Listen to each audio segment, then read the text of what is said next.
Probably would help if I unmuted my mic. Alright, hello and testing 1, 2.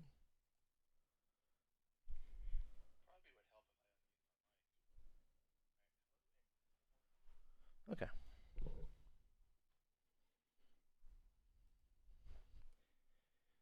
Good evening. Actually, good morning. My goodness. Um, yeah, it's morning time. It's 8:52 a.m. here. Let me pause Jazers.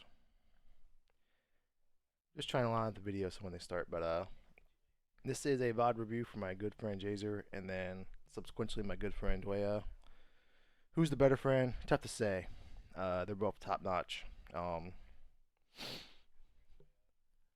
But Jazer and Dwayne both submitted the VOD review of the same seed, and I ran this seed yesterday, so I'm going to do Jazer's first. Why am I getting pings from the mute?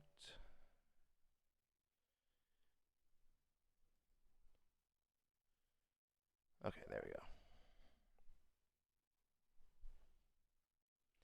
I'm also just going to play some random Secret Manic music. As we think we both talked during our run. Did it start? Yeah, okay. Yeah, we both talked during our run, so I'll just play random Secret Manic music. This switches to like wrestling music or Paramore or Coldplay or something. I'll adjust it. Good chance it will. But for now, I have a Secret Mana playlist, and hopefully that lasts about an hour or so. Okay, so. Alright, so Jazer's time I think was like 126, and my time was 110. I think doing like them side by side is kind of like a good. It's easy to see like the time discrepancies and wonder, oh man, I just got unlucky. I just didn't find this or that. But actually, I was watching someone else run this today, and that person had a Valiant Knife offering at the start. So I did not find a Valiant Knife. So I wish I would have had a Valiant Knife, but that's true of every seed. But my point being that a lot of the time discrepancies you see that are available to shave off for people that are trying to reach the tippy top kind of come from a culmination of things, menuing, inefficiencies in battle, not instantly realizing the fastest way through a battle, not really knowing the odds of things that are, what can happen or what can happen, or understanding the odds and not understanding that, like, this is not a good idea, despite this being something that could happen. I think a good example of this, I once watched somebody walk quite a bit to get to a monster in a box without saving, and then walk into a monster in a box, and the Gigantos was in the monster box, and they were swinging with a striker. And striker, obviously, game knowledge dictates that, hey, swinging with a striker is a good idea because it can proc instant death. But in a race setting, that Gigantos was turning around and countering him and one-shotting his characters.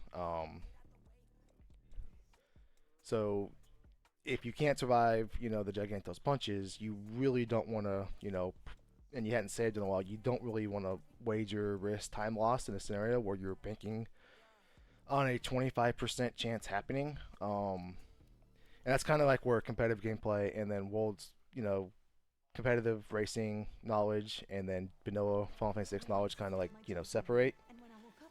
Is that it's like, it's generally accepted striker is a good idea on Gigantos. He's weak to instant death. There goes my music. Instant death equals good. The downside to that is it's 1 in 4, and 1 in 4 is 3 out of 4 times it is not going to work, and 3 out of 4 times is a statistically very, very strong majority. So you really don't like. It's kind of like playing poker. I had like a 20% chance at a straight. I had to risk all my money. You had 20% chance at a straight. 80% of the time you lose. So.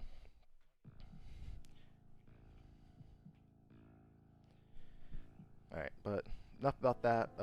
Let's just get going and see what's going on. Alright. Celeste, Umaro.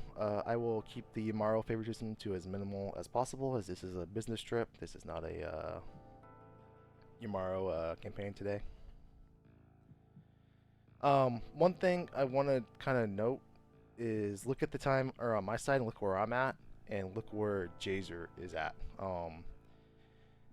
Generally, if like when you land in Narsh, like a good time frame is about a minute and 40 seconds to get out of Narsh, and that kind of encounters involves like at least like buying earrings or maybe buying like some warp stones or something. Getting some stuff out of one shop is kind of encapsulated in that. 140 is a good time frame. If you don't buy, if there's absolutely nothing in the shops you touch, you need to get out of there at like 130. But if you buy warp stones, if you buy earrings, if you decide to buy some dried meat because it's there, or say you have a throw start and you buy some skeins, you need to get out of there around 140. Technically, that's not Umaro Slander, that's Umaro neutralism, so I'll allow it. Fitz, and good morning to you, my friend.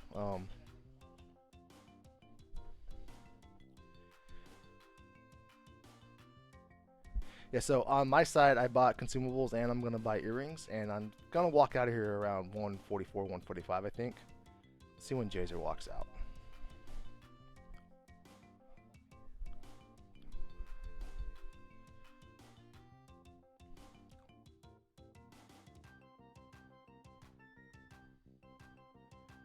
Alright, 146, I'm on the airship, but I visited 2 shops, so the extra 6 seconds, it's not backbreaking, but oops, I didn't pause the wrong one. Alright, Jazer is wrapping up. Actually, I think I bought shurikens as well, so I bought 3 things. 3 things from shops. Alright. So let's pause. Jazer's timer is at, hard to see because of the overlay, but he's at 204, and mine is at 146. So that is 18 seconds he lost in Narsh to the person on the right side of the screen. And Falcon Hit ran this as well. Falcon Hit's time I think was like 114 or something. Falcon Hit walks around here at the same time as well, and so does Golden Shocker. So does Gar, so does Double Down, so does a lot of the top names that you will see with lower average or generally what you would consider top tier players. And it kind of like echoes a longer point. If you lose for 18 seconds in Narsh, that is not unrecoverable. You can easily make that up, but we're gonna keep going on here, and I kind of like snowballs in that if we're losing 18 seconds in Narsh because we don't know because we're not getting through stuff as fast as the person next to us, it's gonna happen here in returns as well. So that 18 seconds is gonna turn into 36 seconds, and then we go South Figaro, which is in even a larger town. It's going to turn into 45 seconds, and then if we go 2 or 3 more places, I think we find terror in the basement as well, and it kind of like just snowballs into 90 seconds before we ever even start a fight is what you fall behind. And then when we go to like equip earrings, get our party even situated, that's like another 20 seconds, and then now we're 2 minutes behind, and then it just kind of it snowballs throughout the seed. And you need either A, the player to give it back to you, that time back to you, or you need the game to give it back to you. I can test Spire ads on my YouTube. Let's play through that. And players like Double Down, players like Gar, they don't give that time back. You need the game to troll them. Like you need them to walk into a level 5 Doom Gaze at the wrong number to give that time back to you, to catch it up. You need them to get walled by Poltergeist in a funny spot. You need things like that for the game to give it back to you, or you need the game to give you a plethora of goods to catch up to them in the battles. And if you kind of follow the same path, like it always exists. Somebody can go to Albrook and somebody cannot go to Albrook, and then find like an Illumina experience egg. That can always exist in this randomizer. Just the odds of it, are down there, but it's never 0. But they just, it's also not 1%. It's less than 1%. So the game doesn't give you that stuff back. They give you back every once in a while, and those tend to be your PB seeds. But that's few and far between. And then, kind of echoing, we've both gone to the same place, and now I'm down in the basement ahead of them a little bit. We're just 7, 8. we just spent 10 seconds in the South Figaro Relic shop when we already had earrings. I don't think there was Atlas Armaments here. I think it was just a Rage Ring and go. So let's kind of, I think we're seeing my point in action, but let's kind of talk about how you cut that down. There are a lot of items in Final Fantasy VI, but 90% of them are useless. Relics, for example, the only relics you should ever buy are earrings, Atlas Armlets, possibly hero rings, experience eggs, but experience eggs are not in the item shop. Possibly a peace ring or a ribbon if you have a lock. You should not be right, and then the Rage Ring or Blizzard Orb. You should not be buying, things like, amulets, pod bracelets, a billion other things. So there's only 7 or 8 relics, and it's a quick, you see those 7 or 8 relics, and then if you don't see it, you move on. Same thing with weapon shops. Weapon shops a little bit easier. It's either A, you want to buy a bunch of shurikens because it's nothing to buy some. See, Vix is pointing out a True Knight as well. Nothing wrong with buying a True Knight. It kind of falls under the same thing with the shurikens, where it's so cheap that if I buy it and I never use it, it's no big deal. I personally feel Gale hairpins should be in there, just because the extra preemptives saves you, a handful of seconds, and if you get a handful of extra, preemptives, you can save almost 30 seconds because you bought a Gale hairpin and someone else didn't. You can kind of expand upon those 7, 8, whatever the feel you need you feel to. But whatever those 7 or 8 or 10 you are, if you don't see them, get out of there. And another way to fastly get out of there, so you're not stuck lingering, losing 7 to 8 seconds per shop you visit, is as you're looting, you need to identify what's getting sold as soon as you're in the menu. You can't go in there and let me sell this sneak ring for 1,200, and now let me sell this X potion for 3,000. You need to identify your stunners, your strikers, your force armors that you're going to part with, and then you need to just go straight to those, unload them, and get out of there. What Mac for Atlas Armlets? I like that. I always buy at least 2 Atlas Armlets. The reasoning for that is if you buy, if you spend 5, there's you can't take the GP with you after you beat the game. And this was unique because we saw Aegis shields, not Aegis shields, Atma weapons, so at some point in time we do need some more money, but usually if you don't find anything like a high tier in a shop you want to buy more of later. Sorry, I keep getting YouTube ads because these videos are short. Let me find a longer video. But if you don't find a $50,000 item or as a Valiant Knife or Atma weapon or a Ragnarok in the shops, that money to you just sits in your inventory. At the end of the seeds, and there's a lot of seeds where it's after Zen Thief, you don't need the money anymore. So that's why I'm okay with buying Gale hairpins and buying Atlas Armlets, multiple Atlas Armlets, where some people are I used to need one.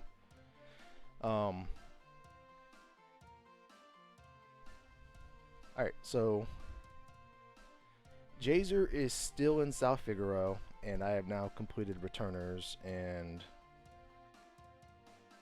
I'll pause mine so we can catch up a little bit.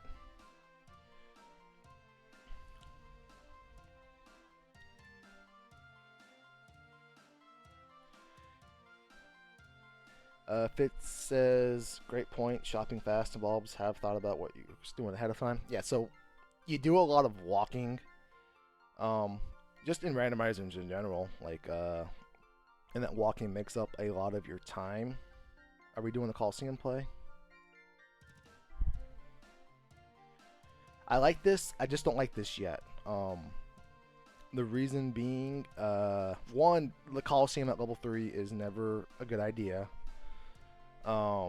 It's easy to come across something that if you were just got to level 7 with Umaro, you would comfortably kill it, but it's also easy.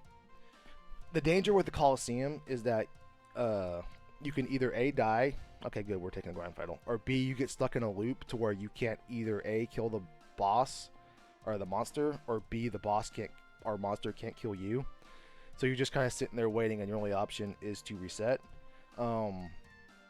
Especially with Umaro, because Umaro has a snow muffler, and there's a lot of things in there that will only punch. But there's some things that will only punch or do an ice attack that can't kill Umaro, but also at the same time they'll have such high HP that it's going to take you a level 3 Umaro a really long time to kill them. So you can easily get there, getting stuck in one of those loops to where you're just like, throwing pillows at each other, metaphorically, in the Coliseum fight. Two, I like that you're equipping stuff, but also we have an entire sealed gate to loot. And in that sealed gate, we'll get things like Magicite, leather hats, mithril shields, random things that are gonna give us. Oh, speaking of True Knight for Valiant, I feel like, but and you're kind of seeing it right there. You'll get like a lot of random things, like a mithril pike, or a scimitar, just random things you're not going to use, but it just kind of increases your chances. So when you hit up the Coliseum, you kind of want to hit it when your inventory is at its fullest. In fact, if you're in Zen and you're going to buy something, obviously you have to sell something, right? So I wouldn't say you need to like wait to sell that stuff, then go to the Coliseum, then come back. But if you're clearly going to be returners here, that's give you a few more things to kind of display in front of the Coliseum. But I do like going to the Coliseum with Umaro. That's Umaro's best strength, probably. While you're doing that, and I am... on my screen, I'm done with returners. I think it was a dead check, so I'm like, Zen Thief is now a must buy, whatever it is or isn't. It's an Esper.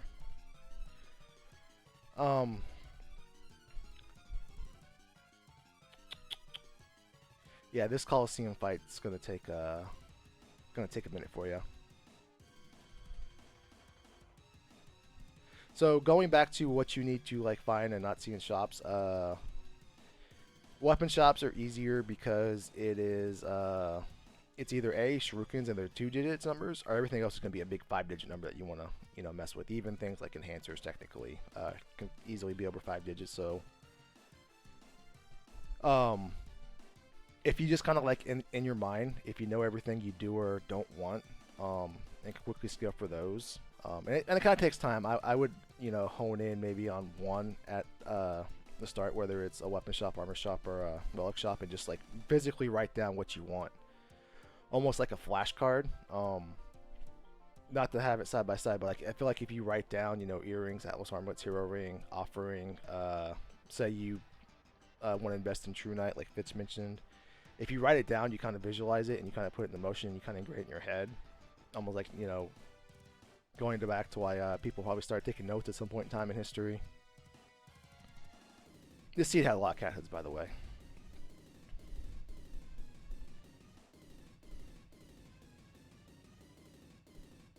Yeah, this Coliseum fight is robust and the time it is taking. The good news is it's about to end one way or another. The bad news is it's about to end one way or the other.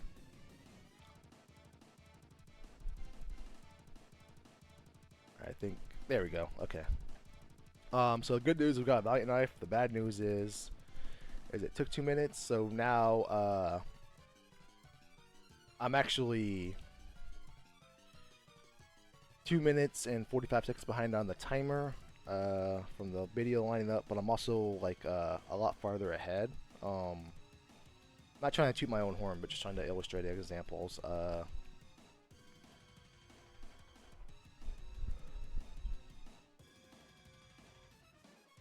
Absolutely. So like anything that costs under 1,000 GP, like a Magicite or a Mithril Claw, if you're planning on visiting the Coliseum, absolutely. So it gives you more chances. It's 100 to 120. So every 2 items, so you can almost surmise every 2 items you bring, you're essentially unearthing 1 item in the Coliseum. So if you buy a dozen things, that extra things outside of your eye drop and things like that,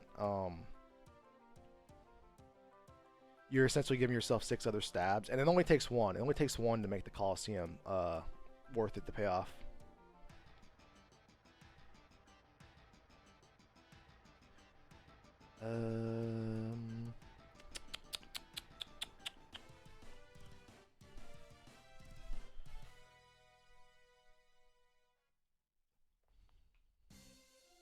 Alright, good. I didn't get an ad between videos on the playlist for a change.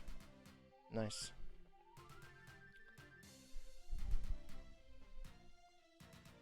So, hypothetical question here is we invested probably somewhere between 3 to 4 minutes to get that Valiant Knife plus more out of there.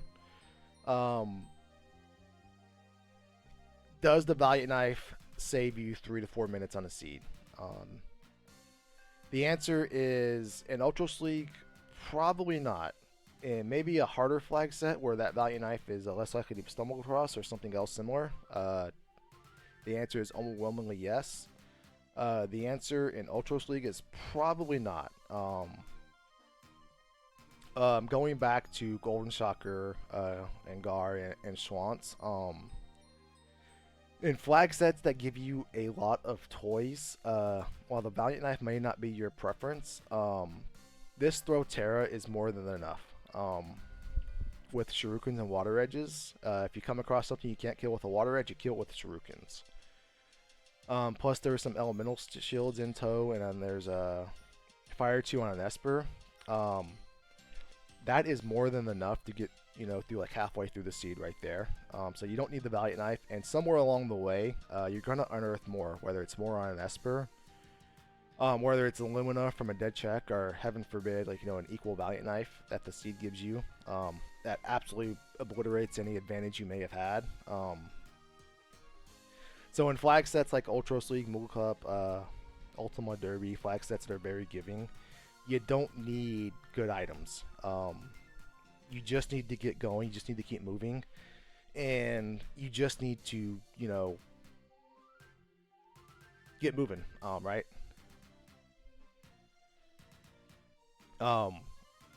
You don't need physical weapons, save for fixed dice.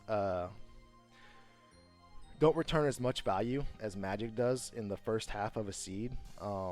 Just because of the way a lot of the tougher bosses, the way their HP scales, and that a lot of them are going to outscale your damage. Whereas if you fight a Guardian at level 10 versus level 30, it's going to take you a smaller number of cycles to be able to get through that. But because their HP pool is robust for their multiplier, it's going to scale past the way your damage will for the levels gained. So while it might take you 3 cycles at level 10, it could take you 6 or 7 cycles later on.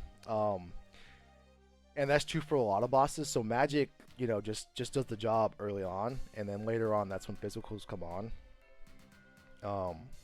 Fixed dice is kind of the reverse, where if you were to see like a line chart of when fixed dice is most useful in a seed, per boss's HP levels and the rolls you do, it kind of like starts off at the bottom of the chart. Then when you're like level 8 to level 30, it's at the top of the chart, and then once you start to level 30, it just starts slowly going down.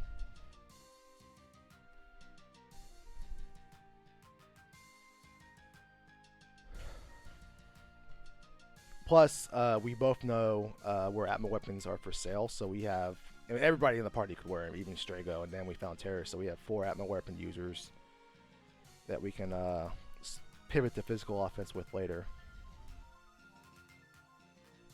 I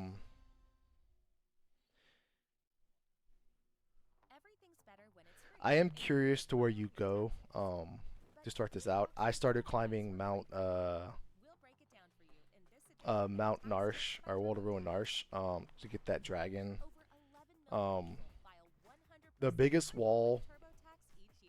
Why do I keep getting ads? I need to subscribe to YouTube Premium. Or find a longer video, I guess. I've watched a concerning amount of Worlds Collide the past 3 years, and sometime I kind of rejected the notion that things like, oh, go do Elite. No offense, my friend Fitz, but go do Elite River. It's a good idea. You get fixed encounters, and you can get your levels that way. After watching a lot of players play, the common denominator I would see when most people would get walled and lead to forfeits or massive time sinks is bosses at really unfortunate spots. And those spots all kind of revolve around not having access to a save point or a place to walk out safely. So that would happen in things in like Burning House. Like I would watch very good players go through Burning House, get good and fixed encounters, and then run into Poltergeist, and that Poltergeist resets all of those very good fixed encounters because they couldn't deal with them Or the reverse would be true. They would run into, Dullahan, but because they were fighting level magics and robites on the way, you couldn't handle Dullahan, and Scarbeam is giving you the business. And those scenarios all kind of happened in the same spot where it's just backbreaking, and that person would either A, just reset out of the seed and stop, or B, they would forfeit if it was a race, or C, they just they would lose the race by 4 to 5 minutes, because if you put two people of equal skill together in a race, and one person eats a 4 to 5 minute time loss and the other doesn't, well, you could surmise that that person that was equal who didn't have the time loss would have a 4 to 5 minute advantage, so they would just need to duck that same scenario, and they would be fine. And those scenarios, like if you run into a nasty boss at Tritalk, it's whatever, you reset and then you warp stone out. Or if you reset, you adjust and you can analyze, hey, I can't beat this, you warp out. The same thing kind of at a lot of other spots. Doma Siege. If it is a bad, nasty boss, that's fine. You reset, you lost 15 seconds, you move on. If it's a nasty boss at the Wilk spot, that is fine. You reset, you lost 20 seconds, you move on. You're losing, everybody runs into Poltergeist at funny spots, they can't deal with them. But some spots are less punishing than others, and some are far less punishing than others. So ducking bosses as long as I can from those unfortunate spots is crucial during the like you'll reach a point in the seed where it doesn't matter, and I reached a point in the seed where it doesn't matter either, so I end up doing Opera House of Burning House in an Esper hunt. But you'll reach a point in the seed where you're so overpowered it doesn't matter what the boss is or isn't at any spot, you just go through them. But at the beginning of the seed you were very, very vulnerable. At the beginning of the mid seed, you were incredibly vulnerable to things like what is on your screen right now. This is probably an instant reset if I were you. I think you can possibly get through it with the Pearl Rod you bought, but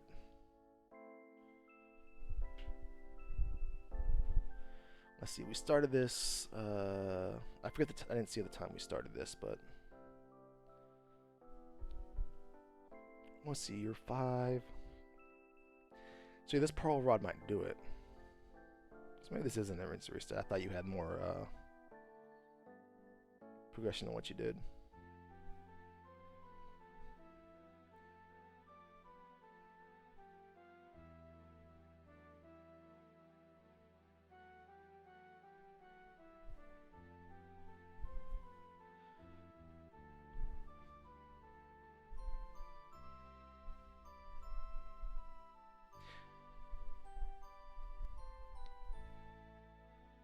You gotta be close.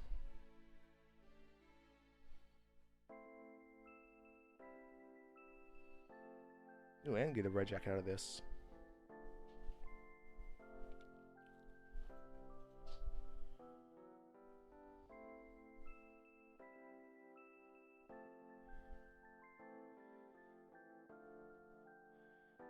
So anywho, going back to my strategy of bosses, by the way, are not dragons.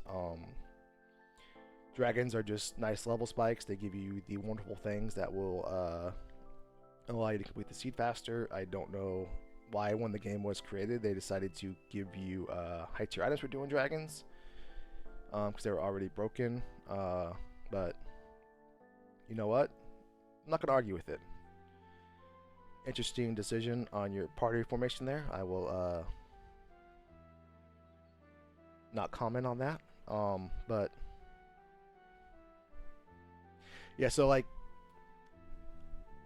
another thing too, going back to not only shops, having a mind of what you're going to do with shops. I think I've played enough, and I think you'll get there as well. Once you play enough seeds, like if you show me the starting party, I know the checks I'm probably already going to do. And those are going to wall around the concept of A, ducking bosses as long as I can, and B, working in dragons at the beginning of the seed. Some parties it's really awkward to do that. Like if you start with Strago, this party, World of Ruin Narsh probably isn't on the, without luck, probably isn't on the top of most people's list, but it's on the top of my list personally. But it accomplishes my goal of killing dragons and ducking bosses a little bit. with the Umaro sword, that's what I did. But like if you have Cyan, like anytime I start with Cyan, I am walking Mount Zozo. It's almost guaranteed. Like it's written in stone. If I don't do it, I've probably been abducted by aliens. So send help. Someone is impersonating me. But if I start with Cyan, same thing with Gao and Sabin. Like most people do this anyways, but like if you can do four counts in the Imperial camp and the 4 counts in the encounters in the trench, and not have to fight the boss at the end, sign me up every time. Some of this, the weirder combinations, like Realm, you can kind of do that with Owsers, in that it's fixed encounters on the way, but it is peekable. You can save and get out of there if you need to.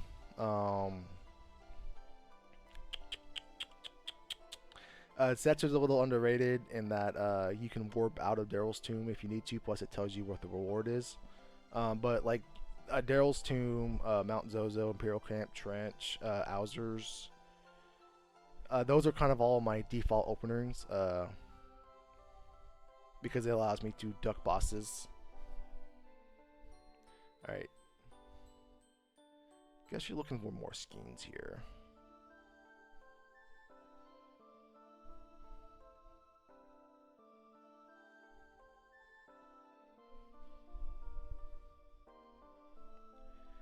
Kind of going back to when I walked out at Narsha at 146 and you walked out at 204. You just spent 9 seconds to buy an X potion. Plus the time it took to get there. If you're worried about things like elixirs and X potions and having 1 or 2 of those for the final fight later on, or just in general, just loot more chests as you go. Loot all, don't first off, Sigil, good morning to you, my friend. Sigil, I despise Opera House, Burning House, Leet River. Again, no offense, my friend. My river loving friend, early on, because there is a massive time loss potential. I'll recap what I said earlier for Sigil, but I've watched a lot of Worlds Collide, and I've kind of summarized that Opera House, Burning House, and for every time the seed is gated at Burning House, I feel like there's 10 times the seed is lost at Burning House. Same thing applies to Opera House. Every time the seed is Opera House gated, I could tell you, I could probably seen a dozen people, go through there and just run into a wall at the end of it. And it's even more backbreaking when you do that and you get a force armor for your troubles. So I prefer to avoid doing checks where I have to commit time without access to escaping it, to minimize the time loss for those scenarios. What was the curse shield? I don't think I checked the curse shield. It's 11.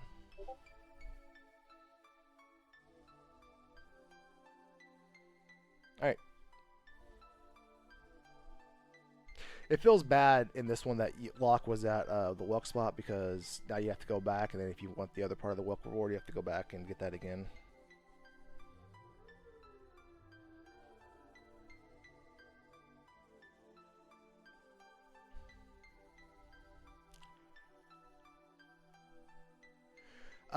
Personal fact about me is I tend to play one game. Like I have one, I guess you call it main, at a time over the course of my life, and then I would have like other auxiliary games I play. And for the past 2 years, World Collide has been the main, and I've kind of dabbled into Jets of Time. I'll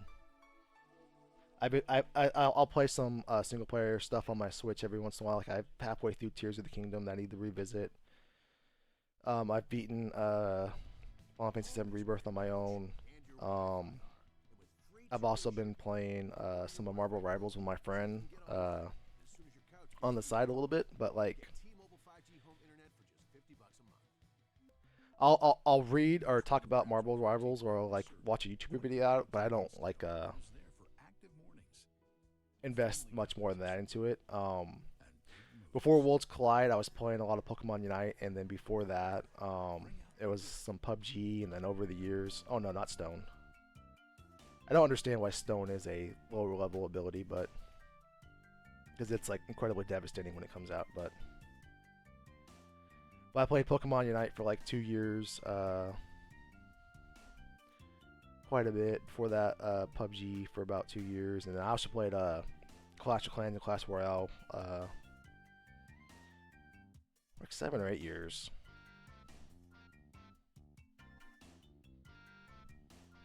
Okay.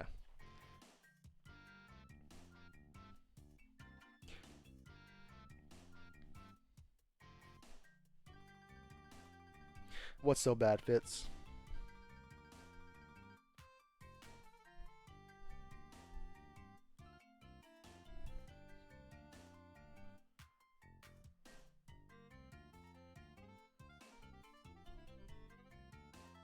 Oh yeah. Yeah, there's like 5 abilities where the general acceptance is that your characters need earrings, your characters need Atlas armlets, and then one person needs a Moogle charm. And there's a general acceptance that is okay. But every so often, there's like 5 abilities and like Stone or Confusclaw, Overflow, or zombie abilities as well that just kind of throw all that out the window.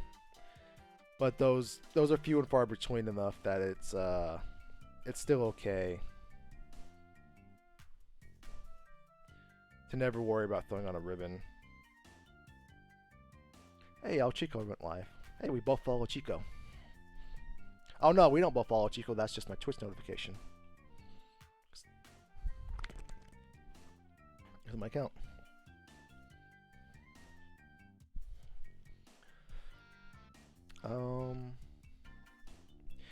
So routing wise, I have no complaints whatsoever. No objections to what Jazer has done or not done, other than the Coliseum and the time of the visit. I got locked, so let's go do Umaro stuff. That's A+ in my book. Welk is fast. Doesn't matter what order you do the fast checks in. Sometimes, you might make a decision or two where, technically it was faster to do South Figaro Cave than it was to head over the Narsh, and that would have saved you 2 to 3 seconds. That's a big old who gives a crap. Making a decision that saved you 2 to 3 seconds once or twice you got a seed isn't overwhelming. I kind of harp on the shop efficiency a little bit more so, because that's the decisions you make 25 times. If you visit, 5 towns and you visit all 4 shops, that's 20 right there. So that's 20 times where that longer time you linger can stack up. But no, nothing wrong with just doing fast checks that happen to be in the same location here. On the other side of the screen, about this point, I was really hoping this would be a character, because it's about to get awkward. Because now, after this Magitech Factory, it's down to... Actually, I don't think I did South Figaro Cave yet. I can't see on my tracker. Yeah, I did do South Figaro Cave.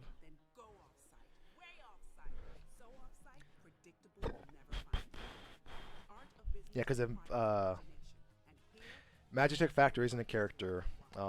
We're down to Strago checks, Leet River, Zozo, Mobliz, Opera House, and Kefka and Arsh. And all of those blatantly suck. So then it just kind of like, I wouldn't say suck. They're just not conducive to, they're just the longer checks, right? So if you're in the same situation when you're doing longer checks as somebody, that's fine, because they're doing the longer checks as well. So that all that extra time walking that you feel bad that you're having to do, it doesn't really matter, because the other person is doing it as well in a race setting. And that's kind of like the difference between A, competing against somebody, and B, competing against your PB. If you're competing against somebody, it doesn't matter if you both have to do, if you both have to climb Zozo, you both have to do Opera House, or Opera House later in the seed, because they're longer checks, but you both have to do them, right? If you're competing against a PB, then like you'd rather just, be fortunate to get a seed where you just do all of the faster checks, like Doma Siege, like South Figaro Cave. Well, things like that. But in this scenario where you're playing the seed off a spreadsheet and you're spending your time to see how others do and don't do, it's no big deal that you have to do striggle checks or you have to not do striggle checks. Where it'd probably be more concerning. This is why, like, it doesn't really matter what order you do the faster checks at a seed, but you don't want to let them linger too long, right? Because like if you never touch Welk, and let's say this lock, actually, I don't.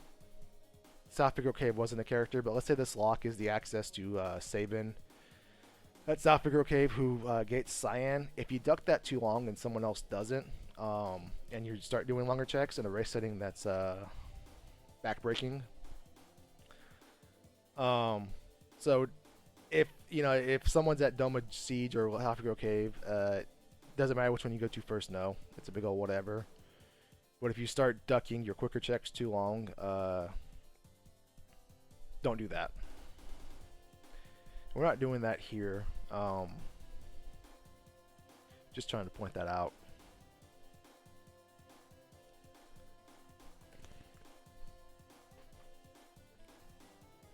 Tall Grant, my dog kind of pointed out to me that's like the free enterprise equivalent of doing your objectives. Like if you're looking for the hook, see if the hook is at the objectives you have to complete anyways to do your access to. And then if it is, cool.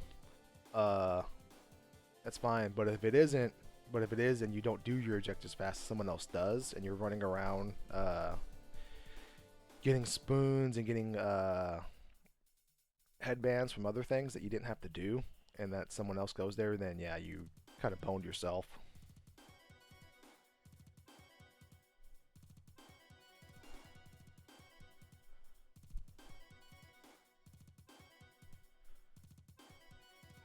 This song is making me want to play Secret of Mana, by the way.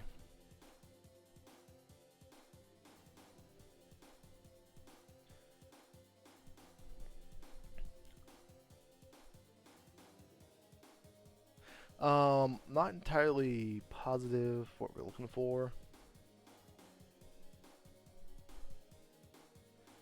Might be a little fear of the unknown going on here. I think the fear of the unknown kind of... I think spoiler rooms for races are A, incredibly helpful, but B, they can also be incredibly detrimental. Like sometimes, somebody will get in the spoiler room and be like, oh, I found Thunder Shields for sale in Vector, and it's like a large race, like 20 people, or like your Ultros League pod with 8 people, for example, and they're like, I found Thunder Shields for sale in Vector. And some people will, get in the spoiler room and read that and say, God damn it, everybody found Thunder Shields but me. I didn't get the Thunder Shields because I don't go to Vector, so now I need to start, going to Vector. Now I need to start, visiting every world else in the world. And if you sit down and think about it, what does a Thunder Shield do that allows you to save more time in a seed right now versus what I'm doing on the right versus what's going on the left? A Thunder Shield isn't letting me get through Magitech Factory faster than what you just made your way there to. An Illumina, yes, but remember there's not Illuminas in shops. And B, we already have a Valiant Knife. We have a couple Magic Power Plus Espers. Don't play the I wish I'd rather have an Illumina instead of this Valiant Knife, or I wish I'd rather had Valiant Knife to this fixed dice game. You can technically get through a Worlds Collide seed with an Ultros League seed with one Valiant Knife offering character, and that's all you need, right? If the statues in Kefka's Tower happen to be Tunnel Armor and Welk, and one character with Fire 3 can comfortably take care of those, and then your Valiant Knife offering character can just handle everything else. So if you're playing the game of this character is B plus, but I wish I had an A plus character, I'm gonna go out of my way looking for it. You're lighting time on fire, because you're looking for something that may not exist when you have something that's good enough anyways. If I were to rank the starting setups that I would want more than anything else in the entire world, like at the top of that list is Experience A, Valiant Knife offering 100 HP plus Esper, That's number one. Number two is Magic Power Plus 2 and Fire 3. And we have Magic Power Plus and Fire 2, and that is, it's not number 2 on my list of hypothetical things I want, but it's in the top 50. And that top 50, there's things outside the top 100 that are good enough to be the seed. So to have something that's still in the top 50 is more than, again, it's more than good enough. So investing time, if that's what you were doing there, it just is never worth it. Now, if you already know it exists, like if you had already visited that shop and you knew there was Ragnarok's for sale in it, that's a different story. But if that's what you were bouncing around looking for, maybe it was sleeping bags, but I think we did visit some armor and weapon shops as well. All right. So for the actual routing, for the seed, Magitech Factory is not a character. And looking at the tractor, we're down to Phoenix Cave. We're down to 3 really long checks in Elite River, Burning House, Opera House. It's at that point, it's just a dart throw, and I don't have any good advice other than just pick one and go. If the time it takes to get through Burning House, Elite River, and Opera House are all variable because it's dependent on the fixed encounters. And 2 of them, it's how many can you skip, and because there is no seed manipulation in Worlds Collide because you don't know what seed you are on. By seed, I mean random numbers, so you can't manipulate the Burning House encounters. If you don't know how to do that, there's lovely videos in the FF6 hacking Discord, but in Worlds Collide, the seed is randomized, which is a number that's predicated upon the activities the rats and the flames will manipulate, and you just can't do that. So sometimes you get a really fortunate one and you're able to walk past them, but more often than not you won't. So it just depends. Like maybe you go to Burning House and you have to get lucky, like you walk past 3 flames, and I think that's what I do. But I think I also only skip 1 rat in Opera House.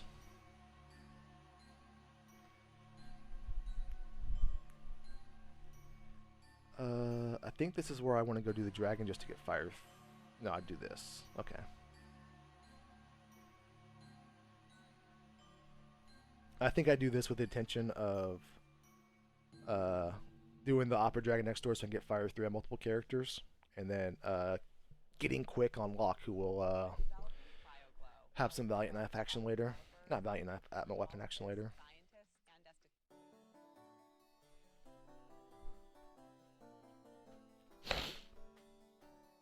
The fact that Gogo was at Zozo makes this even more worse because it just throws another check you don't want to do post the beginning game into the pool. So it just adds one more, possible crappy check to the dart throw you're doing.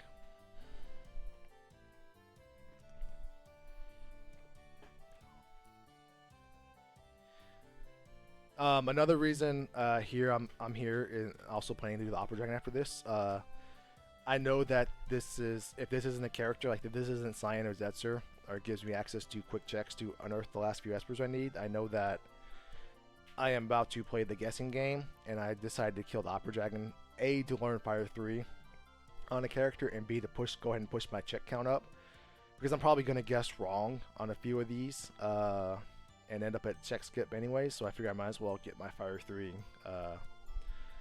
with his 2 Magic Power Plus espers, so I can also then start getting quick on my my burst damage character, which will be Locke. So that's my thought. That's what I'm thinking here. Joke was on me though, because I guessed right and I ended up right at 18 checks. So I do the Opera House Dragon for nothing. So on one hand, I get fortunate on that I guess right one of the 2 espers are. Because I think I peaked Mobliz. Mobliz is not an esper. Fanatics is not an esper. Oh, looks like Jays are paused. Let me speed him up.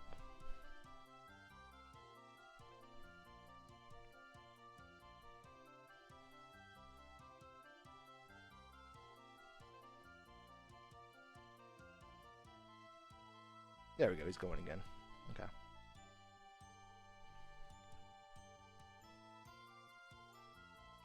So yeah, Opera House Dragon. You know what? Might as well do this now. Get my spells. Probably gonna get check skip. Cause, whatever. I was also thinking if Finax was an Esper, I was gonna get the fire through so I could do it. If I couldn't get yeah, so that would also give me a few more checks, and then if it's an Esper here, I'm down to needing one Esper. Plus, I would end up at 20 checks. So I thought that was a good idea. But Juck was on me. There's a character over here at Fanatics, and then there's always some things that go right in the seed for you, and there's always things that always go wrong for you. For me, that's kind of a small sample size. Was fortunate with the Espers or where I went. The downside is I did some stuff I didn't need to do, anticipating they wouldn't be there. What fortunate for you? My dog just pooped in the shower. My wife texted me. What fortunate for you is that you found a Valiant Knife. The downside was it was behind a Scullion, so it took you like 3 minutes to get it out of there. And then you can, in a smaller vacuum, kind of go over some of those other things. And I think it's really important to not always harp on the negatives of the things that didn't go DAC for you. And that kind of goes back to competing against another person and competing against the time that is written on your screen. If your goal is to shrink that time on your screen, I would if you tell me right now, let's see how fast you can complete an Ultros League seed or a Moogle Cup seed. Solid dog pet there by Senor Glue. If that's your goal, I would roll a lot of seeds. I would reset out of the non-starting ones if I was going through a seed, and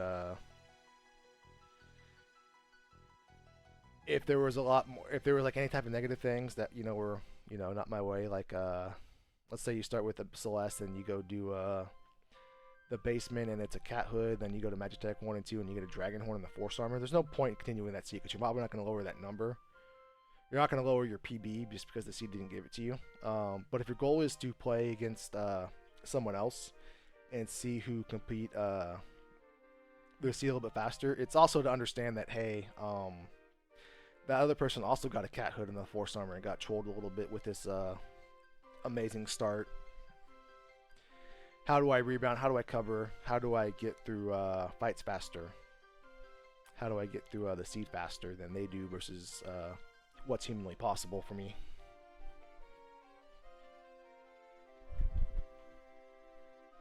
Yeah, this is an Opera Dragon play. And nothing wrong with this. I would just South Figaro Cave's been on the tracker unlit up for a little bit, so hopefully we make our way there because it doesn't happen. Again, it doesn't happen in this seed, but if that's if you're racing, I think you're gonna be a potion. If you're racing, someone in your potion pod and someone in your potion pod who's an equal skill leveler, gets the character that's there first gets them on a different path, and that path is what's needed to get through the seed. Then you're kind of at a disadvantage. So hopefully we're making our way to South Figaro Cave after this.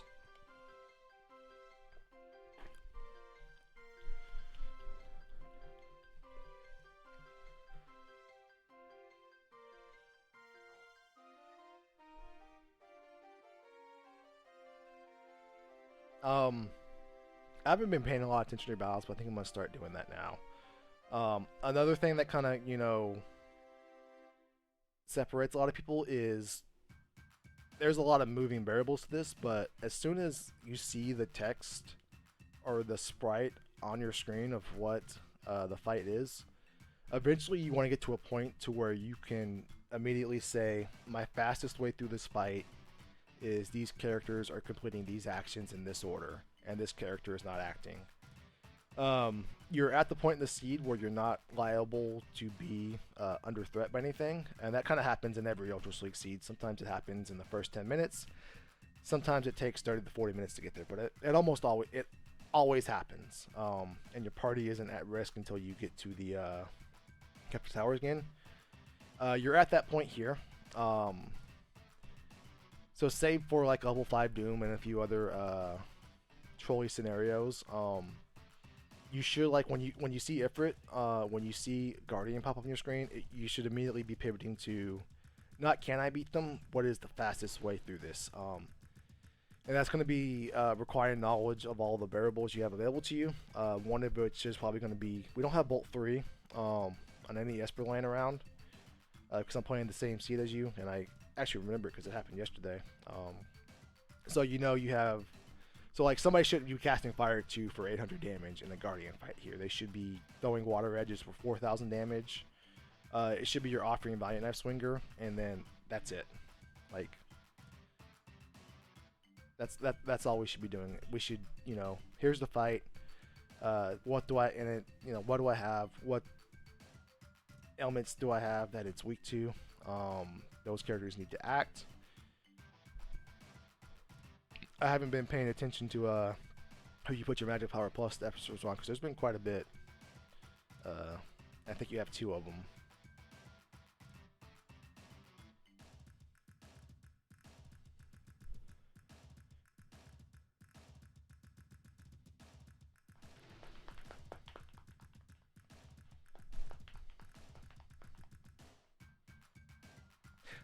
Just between me and everybody here and everybody that watches this in the future, one of the reasons I've been using Umaro so much lately is, as I mentioned, like Ultros League seeds, you tend to reach a point to where the seed is over, and it's just hold A to win. Umaro, having Umaro around is kind of like a forced handicap.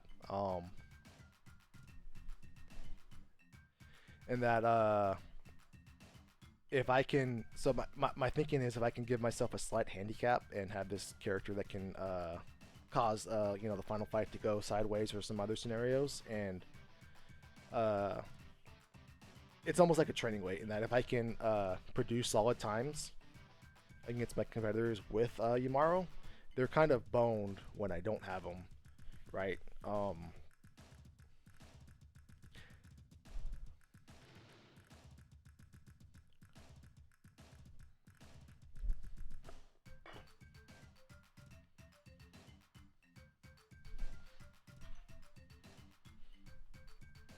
When I used to play like shooting games, I would purposely, like, you know, a lot of people when they play a shooting game, they'll go on YouTube and find like the best gun, and they'll only use the best 2 or 3 guns, and they'll bounce between shooting games doing just that, and they never learn like the fundamentals. Like they'll never like learn like there's always like what you would call heat maps, or there's always certain spots and certain maps where they're designed to force people, to funnel people into spots together. And those are the spots you kind of want to avoid on first-person shooters or shooting games in general. Some of them are really odd. Like I've never played Counter-Strike, but I've watched Javner play Counter-Strike, and they always seems to like the maps always seem to like come into like these long hallways to kind of like force people to them. Like you start on the west side, they start on the east side, and here are these long hallways with a bridge that we're going to try to funnel people into. Call of Duty, Halo, and some other maps kind of do that, but it's less obvious. Maybe that's just because they're playing with mouses, whereas you're playing with a controller, you can probably have more control over in that type of hallway where you can put your shots. But in Call of Duty maps, that's kind of true to an extent. And a lot of people don't realize that if this spot on a map is where the game is trying to send me, that means it's also where it's trying to send everybody else, and that's also where a lot of eyes will be, and that's also the most dangerous part of the map. And that's a part where you want to be able to have eyes on. That's a spot where you want to be able to know when people are traversing through it. But that's also a spot of the map where you never want to put your feet on the ground, because if you put your feet on the ground there, that means a lot of people have their eyes on you. So people will go, you know, I need to use this gun, I need to use that gun, but never develop the, learn other habits, and they just bounce between games, and they never get good at anything. Yeah, like when I played the Call of Duty I played the most was probably Modern Warfare 2 and Black Ops 2, and I had there was a website that had a bunch of heat maps, and like heat maps every time somebody died, connected to some databases, and basically every time you died, somebody died that area. You know, the more people that died in the area, that's a danger zone. So you just kind of visually looking at the map, you could see all the red areas, and that's where you want to avoid. And then you would see it would have blue zones, and then the blue zones were where that person killed that person that was in red, which that person was. So you generally speaking would do, I'm not necessarily you need to like go stand in a blue zone, because that's like another lazy argument that you're camping, but you kind of want to work the blue zones, whereas you have an area of the map, whether game mode you're playing, like you're gonna kind of want to control, navigate, patrol, for your game mode. Like if it's domination, you probably want to, that's the area between your objectives you want to control, not stand on your objective and spin around in circles and try to kill people that walk up on you. But Sigil saying, at what point won't you take Umaro into your party? Probably 2026. I'm gonna ride this out for the rest of the year, I think.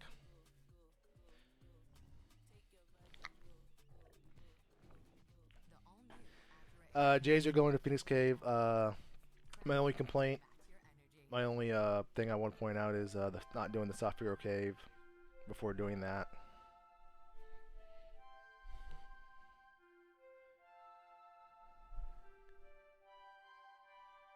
But also going back to using Umaro and handicap myself, I would also use the weaker guns.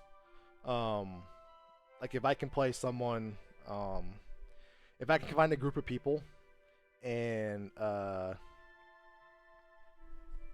using inferior equipment, if I could outperform them and then compete against them, when I competed against them on a level playing field, they were boned, right?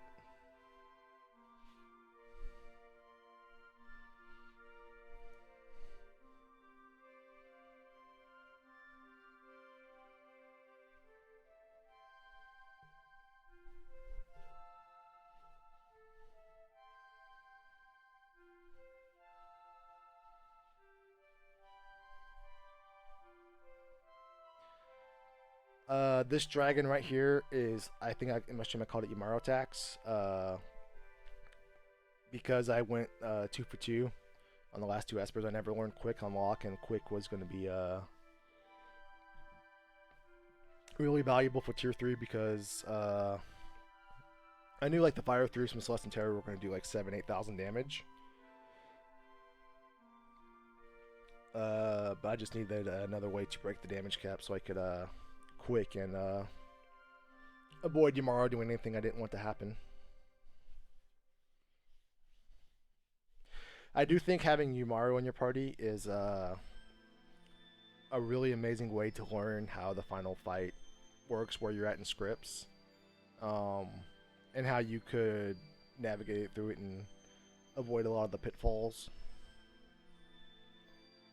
A lot of people tell you that you don't need 4 characters in Final Fantasy VI to beat the game. You need 1, but at best you just want 3, because there's not enough time for all 4 to act before somebody is stuck waiting. So in that case, you would always want your best 2 to 3 acting. Hey, Fitz just went live. But you always want like your best 2 to 3 acting. That way, character number 4 isn't acting and preventing character number 1 in your pecking order from acting.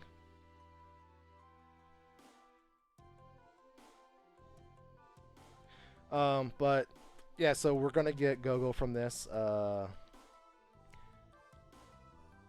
at this point in the seed, like you may feel like it's bad routing. Yeah, we finally did South Figaro Cave. This seed is a little weird in that it turned into an Esper Hunt at the end with bad checks. Being the only options to get there. There's nothing you can do about it. That's also the nature of we're playing a randomized game versus a vanilla game. If you're speedrunning regular Final Fantasy VI, you know exactly where Gogo is, you know exactly where Bum Rush is, you know that's what you need. You know there's a Magic plus 2 Esper in the auction house, so you go get it, and that's what turns Celeste and Terra into the characters that get you through Floating Continent, and then all the stuff to get through the statues later on. And randomizer, you don't know where the stuff is or isn't. So if you're guessing between Zozo, Opera House, Sweet River, Van Axe Tower, there's no advice for that other than just pick and go with conviction.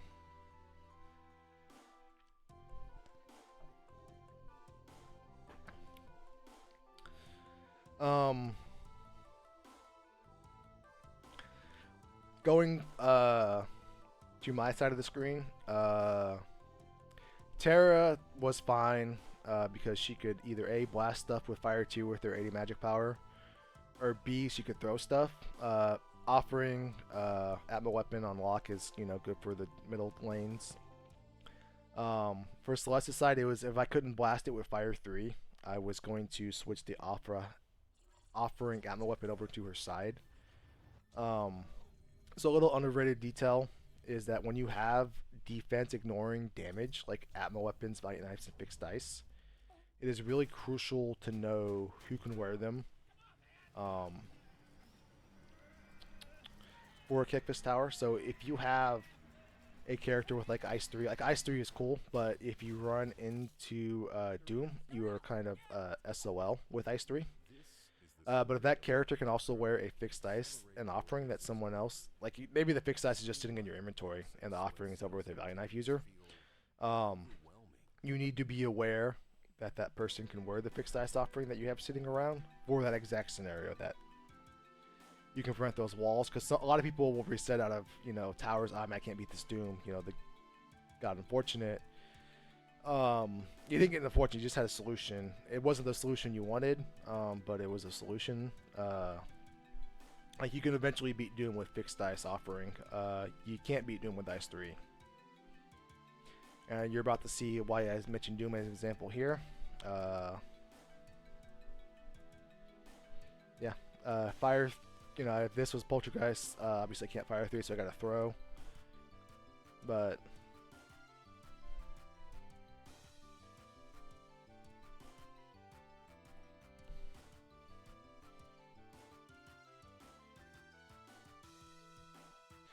so yeah, you always want to be aware of what your defense ignoring damage is that covers all bases, and then spread it out. Some people like to put character number 1 and character number 2 in the right lane when they do a full Kickfist Tower. I don't. Or character number 1 and character number 2 on the left. I disagree with that. I think it should be character number 1 on the right side, doing 3 fights, and then character number 2 and character number 3, or even character number 4. If character number 4 is just like Ice 2ing or Bolt 2ing, and that but can wear a Valiant Knife offering that you have floating around somewhere else in another lane.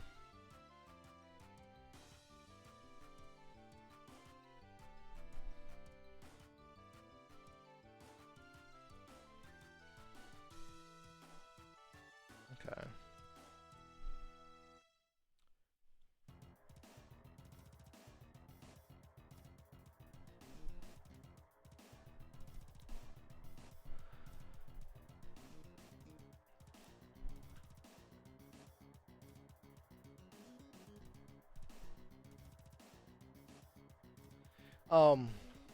I know Jazer's been.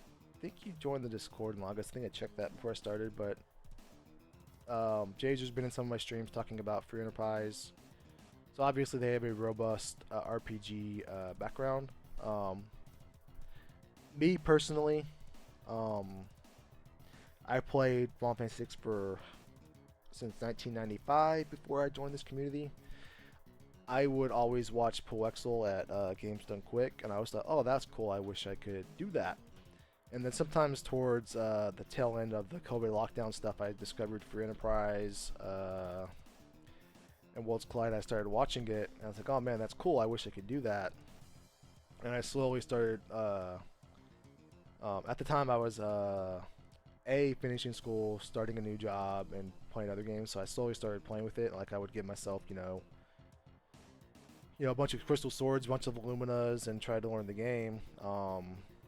And I was like watching people, and then it slowly started doing it. I was like, maybe I could do this. and then it turned into maybe from I could do this to I am doing this, but it took time, right? My first, I played probably a dozen seeds, then I joined the Blackjack Battle Royale, and then I got absolutely pantsed by Boo and I think Green Monkey. And then kept going at it, played probably another 50 seeds before my first Ultros League, and then at some point in time it took off.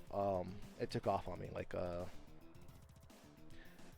when I was starting, I was like, trying to I knew everything, but like in one of my first seeds, I remember I was like, here's an Atma weapon, here's an offering. I know there's this flag called Stronger Atma Weapon, so surely that means a level 3 Atma weapon is good. And nobody was like, no, you don't do that. That's bad. I was like, I don't understand. So then I would go, I went and read what the flag meant. And then it took a culmination, like, you run some seeds, something happens you didn't understand, you go read about it, you run some seeds, something you don't understand, you didn't know, you read about it, or you go ask, and then I'll just, eventually all those questions that you asked, they start appearing again, and they just kind of start snowballing. So for Jazer, who I've seen, knows a lot about Final Fantasy IV, and I would assume other JRPGs, the sky's the limit when you keep playing, but as long as you keep learning, and you keep pushing yourself, so it's a combination, of pushing yourself, not getting comfortable running 120s. If you practice doing the same thing, you'll get really good at doing the same thing. But if you experiment, you push yourself to the limits, you're gonna hit some walls, you'll fail a little bit, but at the same time, those learning experiences will happen, and those learning experiences will show up in future seeds. And then they won't be learning experience anymore, they will be problem solvers.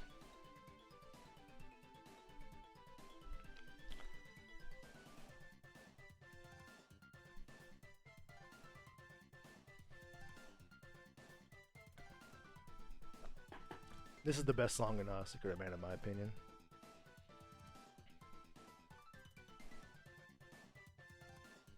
Alright,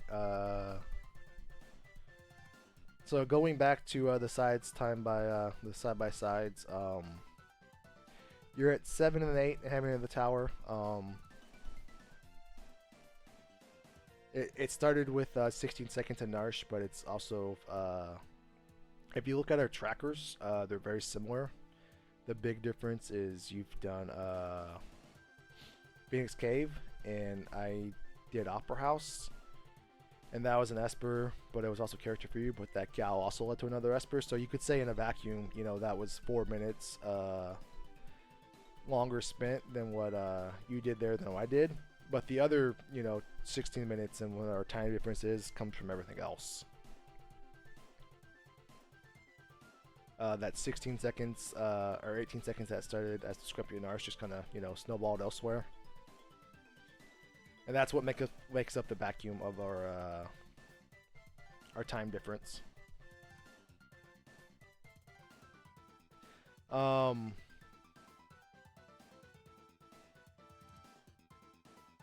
a couple other things that I've done. I mentioned like I have like my dream start is Valiant Knife experiencing offering an HP 100 plus Esper.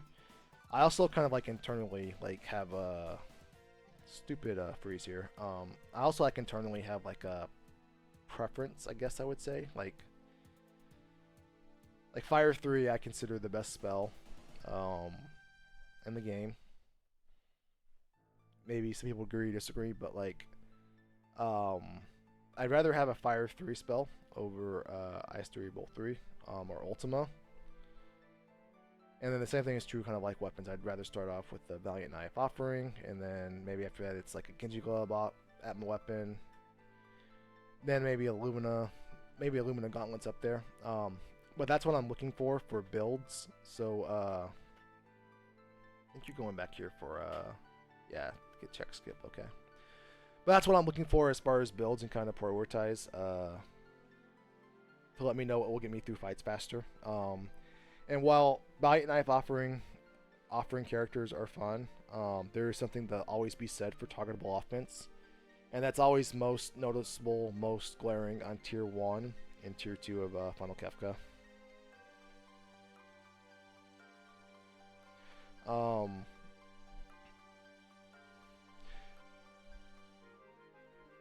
Jazer, I am just about to close out your portion of the podcast and switch to Dwyer, who's running the same seed. But welcome on in. Thank you so much for the raid. I'll send you the link after this to go over or to watch. But if you have any questions, feel free to throw them out over the next few minutes. Yeah, plus I'm going to switch over to Joyous, who's doing the same seed.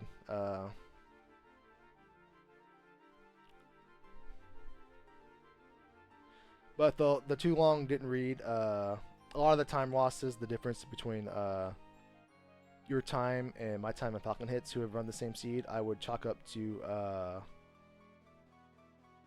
a lot of things players learn over time. Being able to quickly identify what to sell in a shop.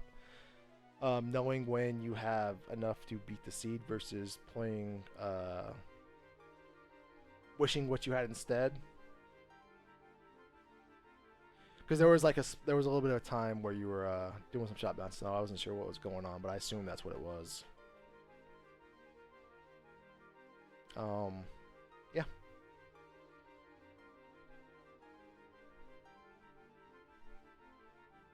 Falcon Hit doesn't stream anymore or very often, but he probably if he signs up for Ultros League, he'll stream his runs.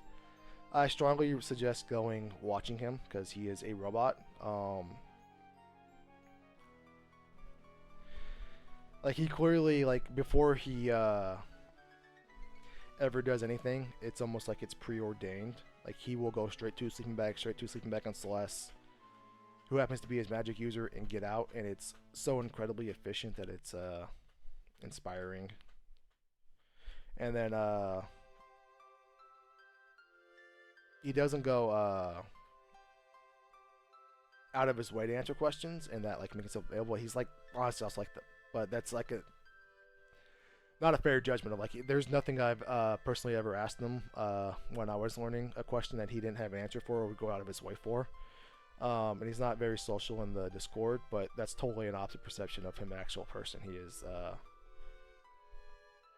amazing person, along with a amazing knack for this, plus other randomizers as well.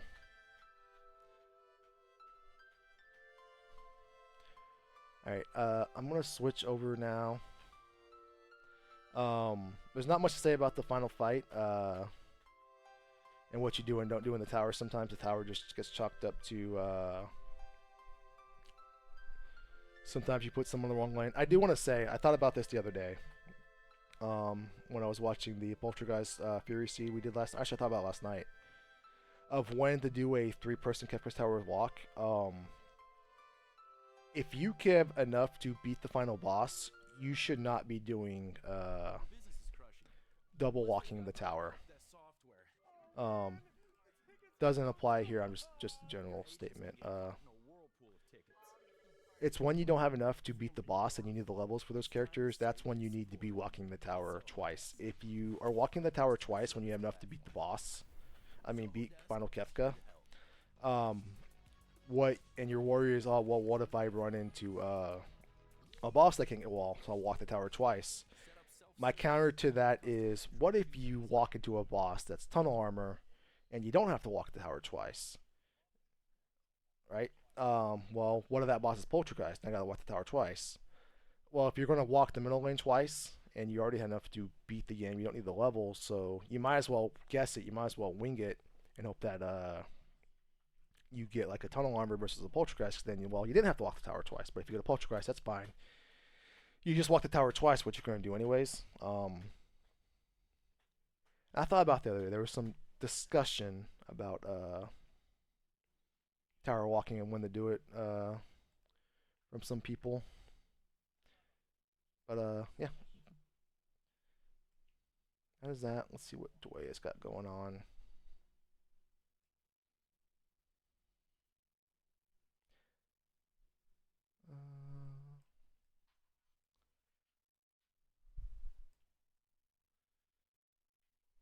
Alright, let's switch.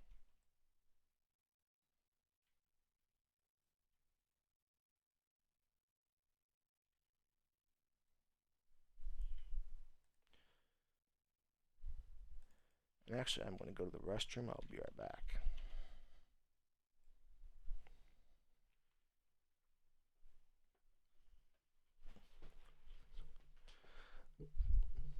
Yeah, I'm going to go to the restroom. I'll be right back.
So when I went to sleep, my jewels were here. And when I woke up, gone. The night's morning and I have an espresso coffee.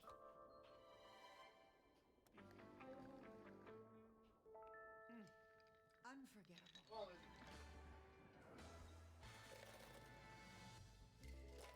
My jewels. I must confiscate the evidence. Don't forget to recycle.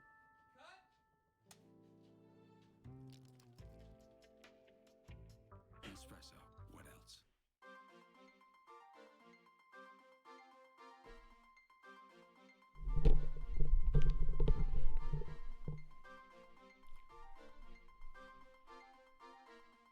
Okay, we are back. You know what? I would definitely. You're all good, Jazer. I would say I know that you have a robust background from you telling me a lot of free enterprise stuff, so I don't need to tell you. So I didn't really, like I don't think you need to know that you need the front row about your knife user, things like that. So I kind of just echoed on ways to cut down the time wasting that catches a lot of people that are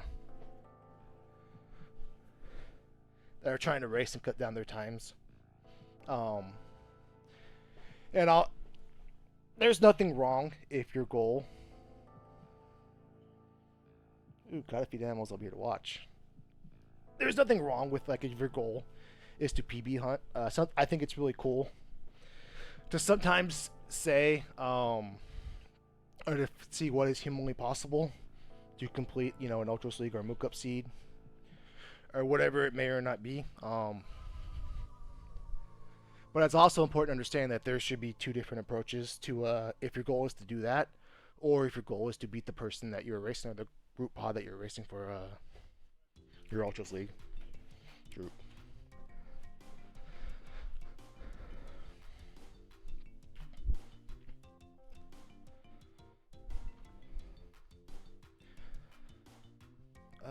I'll give Dwayne a few minutes.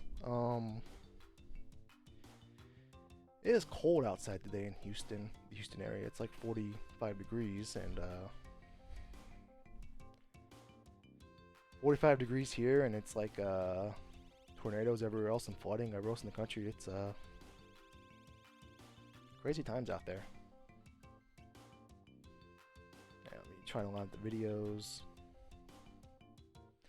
But Jazer, if you're still here, this is obviously also the same seed, so I'm just doing them side by side for a visual reference as well.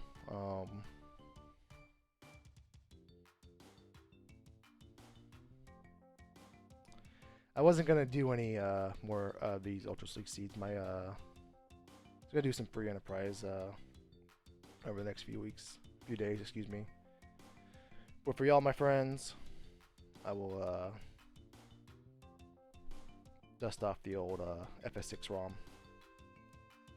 FF3 ROM, technically. Alright,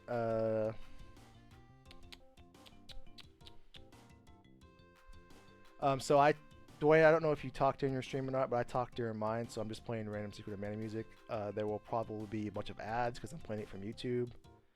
I apologize, but you know what? There's been some Ozempic control commercials, and I'm considering giving it a try. Maybe it's the brainwashing from all the ads I'm hitting about it, but my wife's done it, has some success, and some coworkers, and you know, I'm thinking, why not? So when I went to sleep, my jewels were here, and when Yeah, I here woke comes up, one of them ads, but this is for the night's Nespresso. morning and I have no Nespresso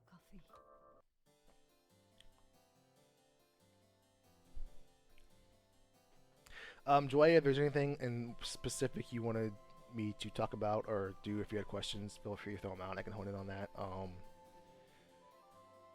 Obviously, you've been playing for a while, so you don't need the. I don't think offering. I don't think you'll be slapping any offerings and luminas together here. But whatever you had in mind, whatever your goal was, feel free to throw it out there, and I'll answer it the best I can.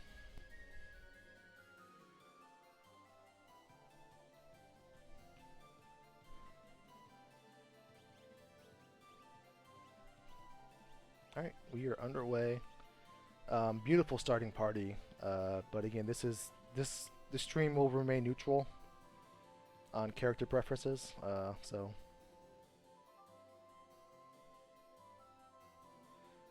similar to what I did at the start for Jazer, I'm going to highlight one thing, what you do here at the start. So I'm going to do this. Make that better or worse? Okay, that does not make that better. Let's do that.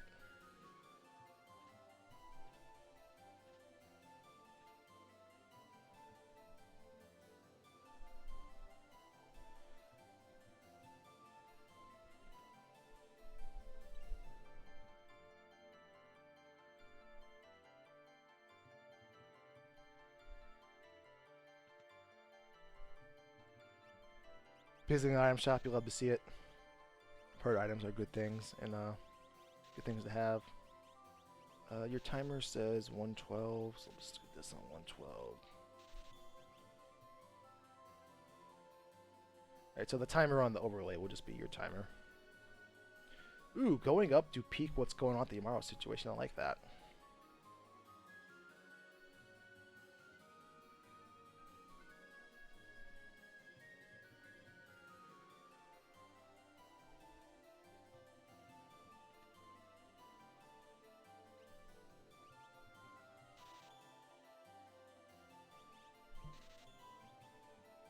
Ooh, behind a true knight. Nothing wrong with that.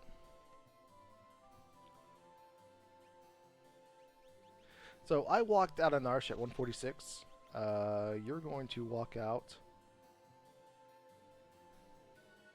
at... Ooh, what are you doing here? What are we doing here? Are we doing the beginner house or are we seeing the chest? Okay, nothing wrong with that. I do have a complaint. There is not much difference between looting 40 chests and looting 43 chests. And these 3 chests take an exceptional amount of time to grab all at once. You walked in here at 2:04, and now you are walking out at 2:40. So you invested 36 seconds to grab 3 chests. And that's poor chest to time invested. Plus, there's no extra shops in there. For comparison, it takes you about a minute and 10 seconds to get through all of returners, plus check the shop. So it takes you over half the time it does to do those extra 3 chests versus the entire time it takes you to do returners. Assuming this guy doesn't control you a whole lot here. So 37% of taxpayers qualify. Keep in mind that this is only for people filing a simple tax return using IRS Form 1040. Why am I getting IRS ads? I already did my taxes.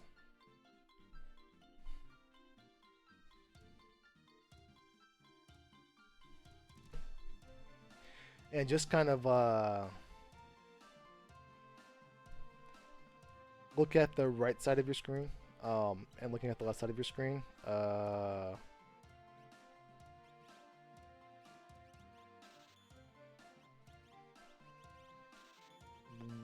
We're already through. That wasn't that bad in that item menu, but we're already down in the South Figaro basement. Whereas you have an extra 3 chests under your belt, but unfortunately there wasn't anything of value in there. But one, let's go over some chest odds for Ultros League. Chests are randomized to 20% of the original values. So what we do in Ultros League is we take all of the contents in the vanilla game, all of the chests, and we throw them all into a pool. We throw them all technically into an array, and then we take 20% of those items and we replace them with anything in the game. And that anything in the game can be experience eggs, it can be aluminas, it can be mithril knives, it can be dirks, it can be valiant knives. So 20% of the chests are totally randomized, and generally speaking, the higher percentage randomized chests are, the more lucrative they are, because there's about 50 items you would consider high tier items, like red jackets, Minervas, Genji helmets, things like that would at worst sell for a lot. So what I would suggest is to understand what is or isn't generally in chests is to pull up a list from GameFAQs. Maybe I'll go find it here in a minute, but there's like a list of all the contents that you can find in a chest somewhere lurking on there, and see what's on that list. And you see it's 14 elixirs, you see it's 2 Minervas, you see it's a fixed dice, you see there's 1 experience egg, you see the elemental shields, you see the 1 Atmo weapon. There's Atmo weapons for sale also, but once you kind of like visualize what's in those chests, you can start to realize this is what you can expect to find in Ultros League. I know that there are seeds out there that will have Illuminas in a chest or a Ragnarok, and those are funny and all. But they are few and far between. And if you think about it, there's 254 chests, because there's 1 chest you technically can't get. To take 20% of those, and then to have a 1 in 255 chance of there being an Illumina in there, it all adds up to there's not an Illumina in the chest. It all adds up to less than like a 0.01% chance, and then the more chests you open, the more chances you have to increase the odds of that happening. Finding that, and also, you know, expands not to just the Illuminas, but Ragnarok and other things as well. But it still adds up to jack squat. It all adds up to few and far between. So the argument that there could be something in the chest that is technically true. So why not go out of my way to get all the chests? The counterpoint to that is for every time you find an Illumina in there, there will be 95 times, you know, whatever, that you don't. And those 95 times, that's time you're giving away. And let's analyze, you know, if you had an Illumina right now, one of those chests, how much time does that save you? Does that save you, you know, over the course of that 1 seed, does that save you, you know, 36 seconds times, you know, 50 times? It doesn't.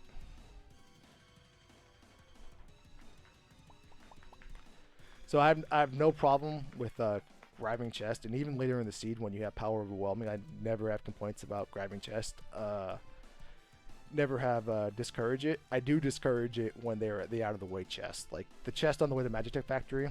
Let's say you do Magitech Factory later here, and you grab the 3 chests. I have no problem with that whatsoever. You're adding 2 seconds, 2 to 3 seconds to your run. That's a big ol' whatever, right? I would say you and Sigil are probably counterparts, and if you were to race Sigil, 2 to 3 seconds will not be the deciding factor. It could be, but it's about the same odds of what I would say Illumina is chest. Right? But 36 seconds, I could see that being the deciding factor between you and Sigil more often than not. And just think about this in this capacity. If you make that decision one time and it costs you 36 seconds, if you make that decision consciously, 5 or 6 other times throughout a seed, now those 36 seconds are turning into multiple minutes. And that's, where if you're playing somebody on a level playing field, somebody who has been playing the game as long as you, somebody who's in the same Ultros League pod as you, someone who's run about the the same amount of seeds as you, that's where it kind of gets to where that is tilting one side in your favor. And every once in a while you'll find something in the chest that tilts it back in your favor, but that every once in a while is a very long every once in a while.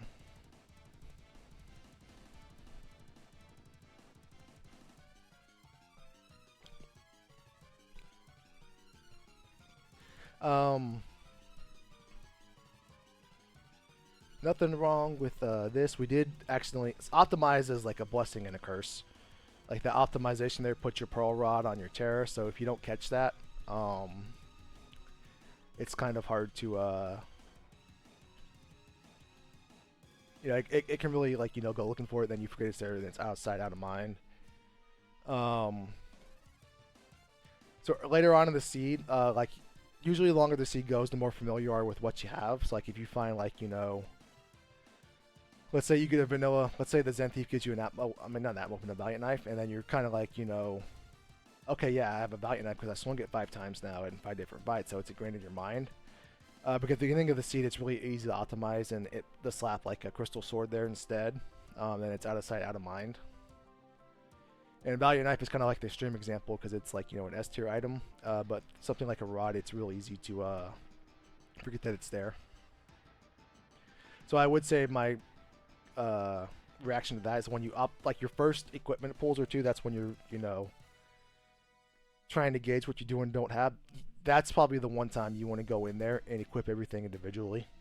And after that, once you're familiar, because you had Merton blasted into your face by a poltergeist, so there's a flame shield running around in your inventory, that's when you can optimize and you'll catch it to put it back in there instead of the Genji shield or whatever.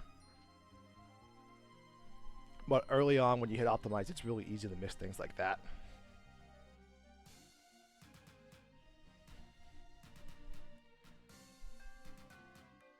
2, 3, 8, 9, 10.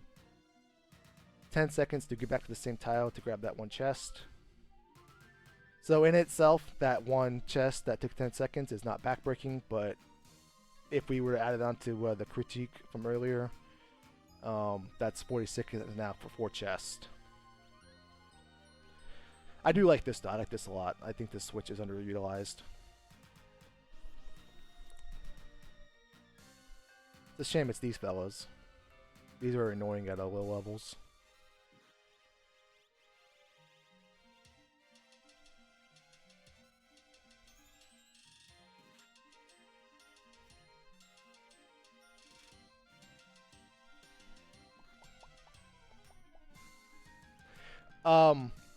Mentioning the Atmas, I think you found the cat hood in a chest as well. Nothing wrong with that, but I'm gonna counterpoint to that. Look at the tracker right now, and look at what's available on the tracker. Look at the people we're partying to have. We have Celeste. We have a cat hood that somebody can wear. You're about to get another cat hood, but you don't know that yet. So if you didn't find the cat hood, you're about to get one now. But look at the tracker, and we have access to Burning House, we have access to Wheat River, and we have access to Opera House based on our characters. So there is while we obviously don't want to do longer checks just for the sake of doing them. My thought process, my thinking here was that I saw those at moments as well. I saw everybody could actually wear them, and now I found a terror, and now I have access to 4 Atma weapon users. Now my thinking, is how do I get money for them? With that cat hood in tow, I know at some point in time I'm probably gonna have to do Leet River, Opera, or Burning House, or maybe I can just do it anyways. GP multipliers work the exact same way as experience multipliers. And when you get later in the seed, you could just get huge bundles of experience from everything, but you don't really need it because by the time those numbers get comically high, you may have already hit the max scaling, so you don't really need the grind. But that number also multiplies the GP to comical levels, and then with a cat hood too, the cat hood is the experience egg of GP, so it's going to double it. So I kind of decided like sometime around level 30, I was going to do one of the Burning House, Leet River, Opera House situations. That way, one, obviously I want the progression, and two, that was going to be my multiple Atma weapon funding purchases there. Because I was probably going to get stuck doing those anyways, right? Because I highly doubted, and maybe like, let's say there's a character at Welk, and that character leads to another character who leads to another character who all are amazing, and I don't have to do the long checks, and I have a great time, and I pat myself on the back, but more likely than not, that wasn't going to happen. So I was thinking I'll let that huge bundle of GP be my Atma weapon purchases, along with these dragons.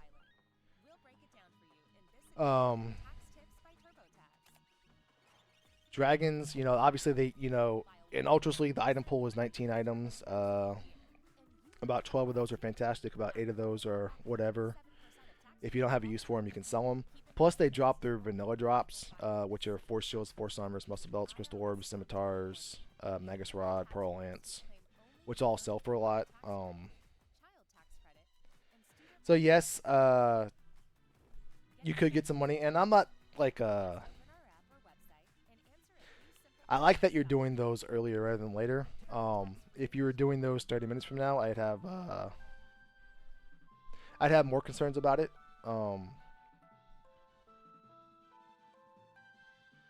Because you would get more value out of what you were doing or not doing.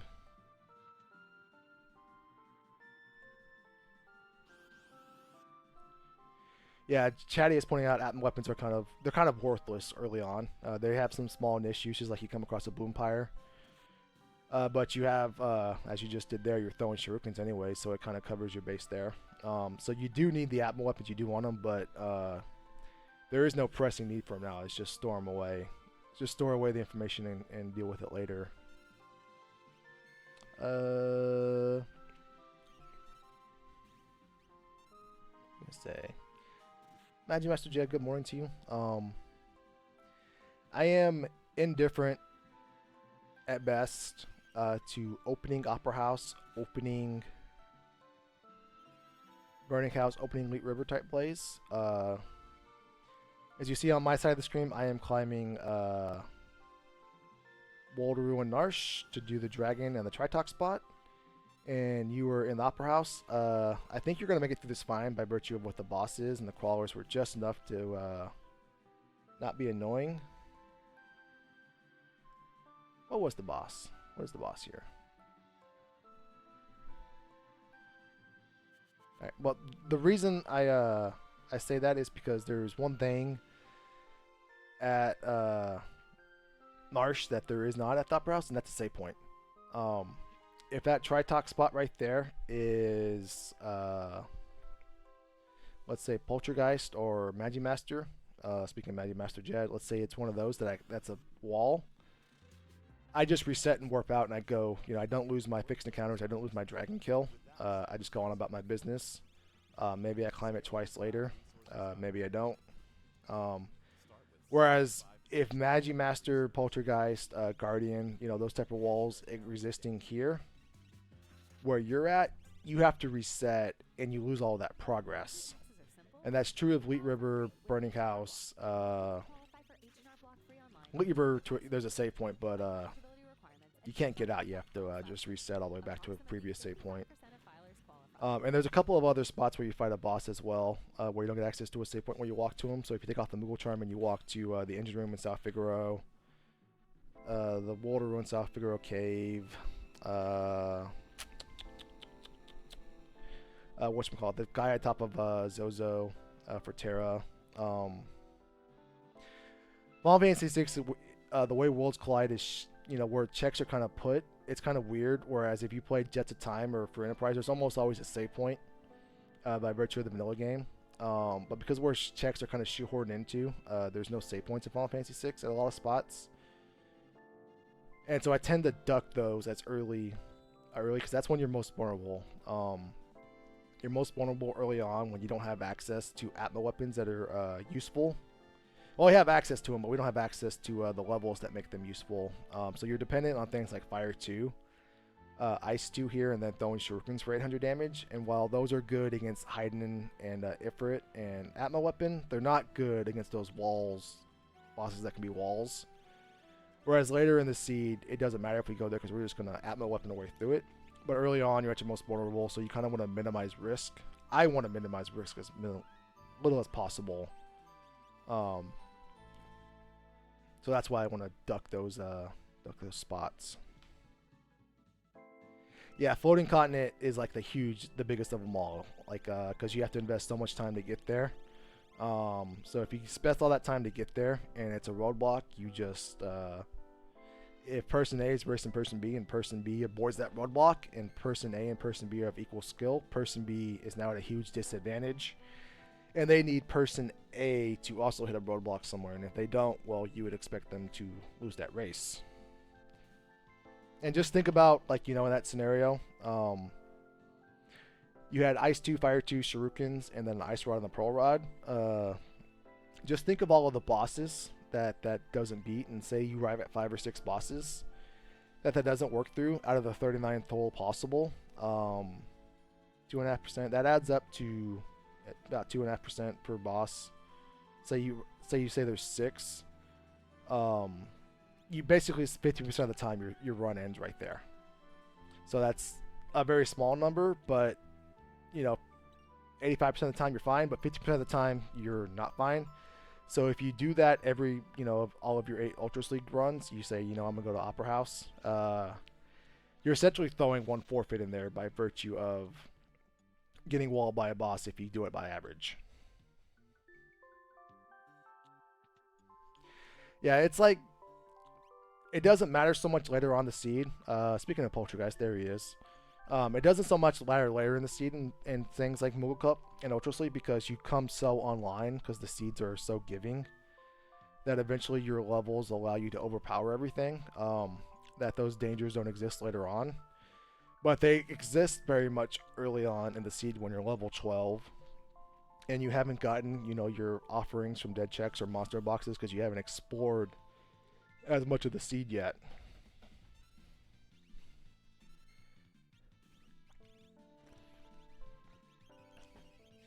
If you ever go to Floating Continent as your first check at level 3, you have to just assume that you're okay with forfeiting. Because if you get through the first boss and you can't get through the second one, you've invested so much time that it's just unrecoverable. You essentially need the other person to make the same mistake as you and run into the same bad luck. And like there's aggression, and there's aggression in Worlds Collide and there's reckless, and it's kind of hard to discern the two. It kind of comes with time. I once watched somebody on a restream decide they wanted to risk it all. They decided, I'm gonna walk right up to Kefkat Narsh, and I'm just gonna trigger Kefkat Narsh at the start of the seed. Whatever it is, I just want it. And they're like, and they had a Magitech start, which is a good ability in itself. But the boss was Haydn, and you can't beat Haydn with one character and a potato when you're level 7. You just can't. And Haydn isn't even in the upper echelon of bosses that are annoying. So that play in itself, while technically aggressive, it teeters more on reckless. And some examples, ooh, very nice. Ducking 2 fires there in the burning house.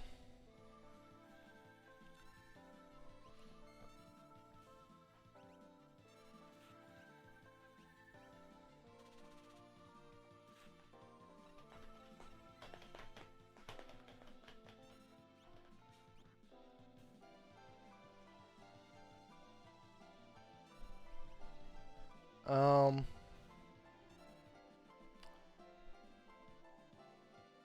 what are we doing?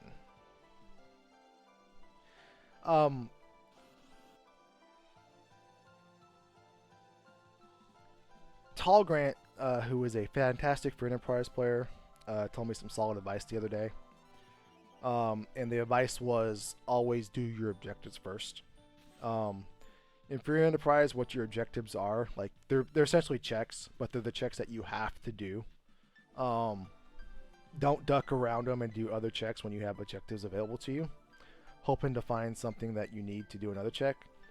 The reason being that if what you need it happens to be at your objective and you duck it for a while and you're racing person A and person A doesn't duck it and they go get on the right path, they need to get to the seed, you lose. So don't duck your objectives. The way I apply that to Worlds Collide is don't duck the quick checks for too long. Like if you have access to 4 quick checks, like I consider quick checks things like Doma Dream, Doma Siege, the Waterfall, South Figaro Cave, the Whelp Gate, you know, Esper Mountain for Realm, things like that that take minimal time. They're the faster checks in the game.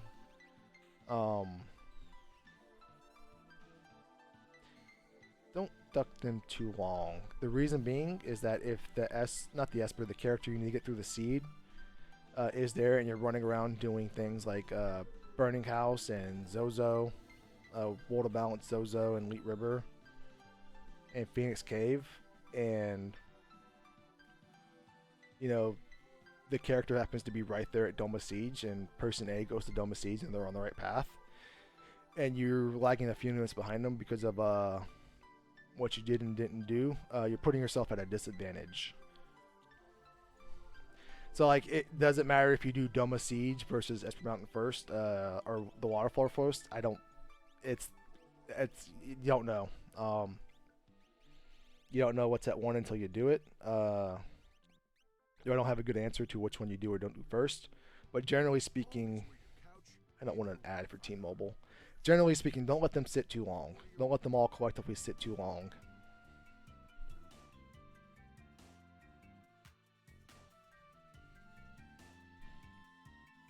Are we going to Fanatics?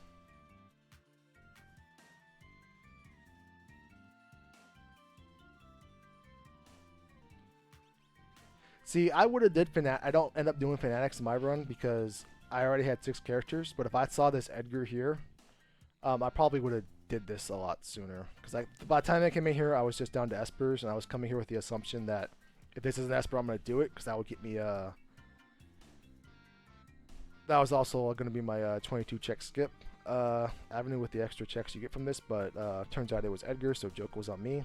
But that was fine. I just went elsewhere to find Espers. So I actually don't have any problem with this. I'm unsure of how many rods you did or didn't break. But if you do this, you need some get out of jail free cards. And I know we have a Thunder Shield from Returners, I think it was. Maybe another Elmo Shield you got somewhere else that I didn't. But when you do things like this, just keep in mind that you got to be really comfortable with everything must go. Like everything must go to complete it. Because you spend a lot of time walking up here, you're going to spend a lot of time with the Storm Dragon. You absolutely 100% have to get through this some way, somehow. And if that means breaking all of your rods and all of your Thunder Shields, and then so be it. They got to go. But I think I think the Fire 3 Esper was from Burning House, right? So I think you get Fire 3 from this dragon. I actually like this a lot. But you're kind of seeing it live in action. Your tracker, you're at 4 and 3. What is my tracker at now? Let's do this. Okay, I can't read that either. We'll assume my tracker is also 4 and 3. Yeah, 1, 2. Okay, I think my tracker is also 4-3, but I had some dead checks. So I have completed a number more checks than you have. So when you do, all right, I'm gonna push the Falcon Hit Kool-Aid here again. Falcon Hit has a famous saying that if you do long checks, you're gonna have long times. So if you just do all the longer checks and turns out you didn't need to, you're gonna have a longer time. And it goes back to if person A is racing person B and person B does longer checks than person A, then you would fully expect person A to win because of that. If they did one longer check, then it's a big old whatever. Maybe they do, maybe they don't. There's enough variance in a seed that I would not expect that to be the decision maker. But if you consciously make that decision a handful of times, then that's the variance kind of outweighs itself and you're just kind of dragging yourself down. But I do generally have no complaints about taking a stab at one check like this, or doing things like, you know what, I have luck, let's do Phoenix Cave. If the other, you don't have other free checks, just because Phoenix Cave takes a long time, but you know what, if you don't have other free checks, you might as well. Things like that. Doing one or two, no big deal. Going out of your way to do nothing but the longer checks, you're shooting yourself in the foot a little bit.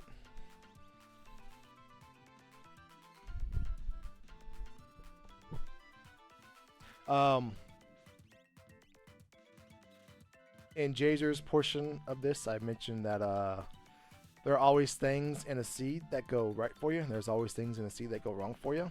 And some people, oh no.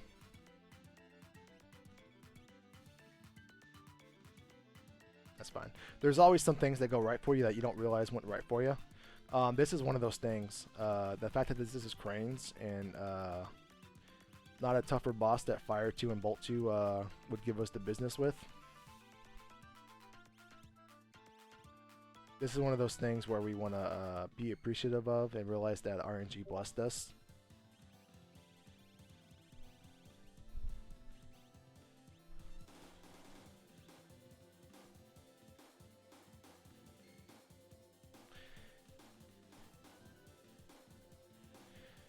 There was a seed during the Kepka Grand Prix where I think an Esper taught, like if you went to Dome with Seeds, the Esper taught Fire 3. And then if you went to Walter or Nars because you had Umaro, the bosses you fought were like Haydn, Senior Behemoth, and Tritok. And obviously those are and then the dragon was Ice Dragon. So if you think about it,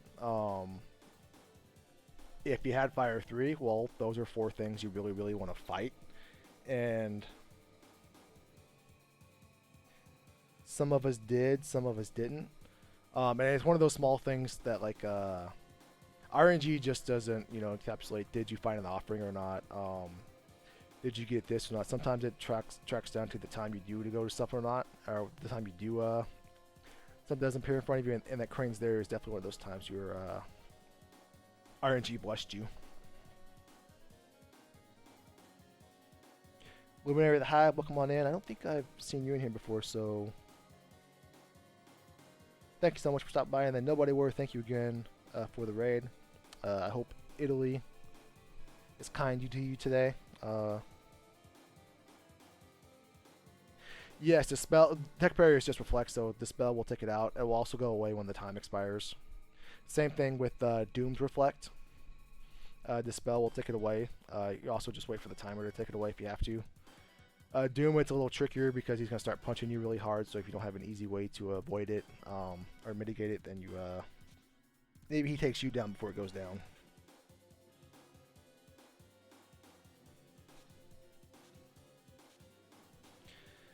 Alright, this song, by the way, is called Did You See the Ocean? Ooh, Sword Tech Edgar, I like that. I like even better that you took out Strago. No reason, I'm just a big fan of that.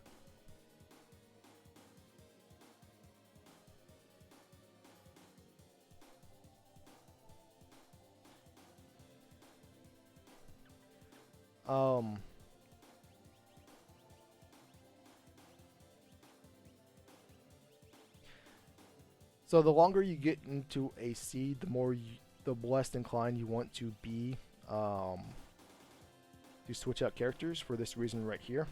32. we're going on. Alright, so we just spent about 50 seconds getting our new character set up with the shuffle and having going back in. Again, 50 seconds in itself. Go look at any recent race. 50 seconds probably wasn't the deciding factor, but again, it's one of those decisions. If you make 2 or 3 times, then it does turn into the deciding factor. So that's an important thing to keep about when you find characters, new characters as you go. Play a little game in your head. What does this character, like you saw that character was Edgar, right? And you're about to get him when you get out of the tower. Play the game in your head of what does Edgar need to do for me to want to take him in. The answer is he can wear an Atma weapon, because I know where Atma weapons are for sale, then yeah, you take him in. But let's say you didn't know those Atma weapons are there, then you play the, does he need to have throw? Does he need to have sword tech to take him in? Does he need to have something of value? Or does he need to replace this just a potato and maybe I find a sword? Play a little guessing game there, maybe replace that Edgar with Cyan, and then say the same thing. What does Cyan need to do to be able to replace this Strago here?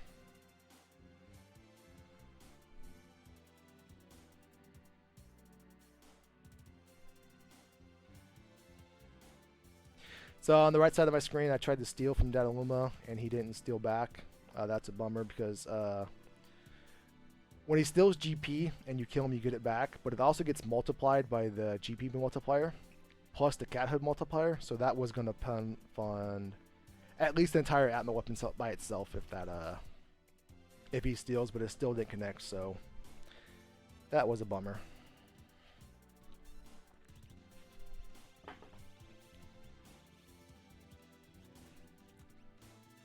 But going back to what I touched on at the beginning of the seed, with the Terra, Celeste, Strago, Umaro start, there were fixed encounters just about everywhere you would go, and now I let the Magitech factory fixed encounters with my cat hood multiplier. You see I have enough money for 1 Atma weapon just for that. Now I can sell off some of the stuff that I've acquired, and that funds my 2 Atma weapons. So I was going to do the Magitech factory anyways, right? And if that steel connects, I can get 3, but you know 2 is good enough because I have that Magic Power plus Esper. So Terra is going to be Magic Caster, and then Umaro and Locke here get Atma weapons, and go. I must confiscate the evidence. Don't forget to recycle. Apologize for the Nespresso ad. I don't have YouTube Plus. I assume it's called YouTube Plus or whatever YouTube subscription is.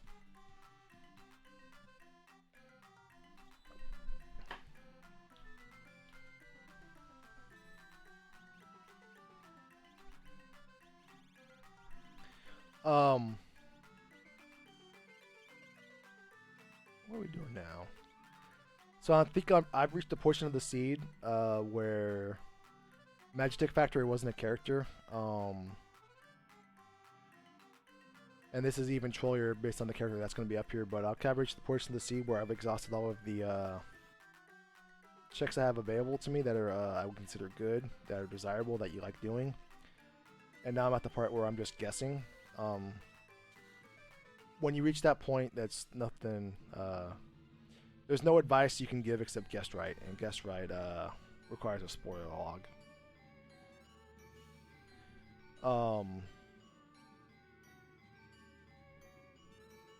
But like you don't want to, you know, do those checks where you're doing one of them.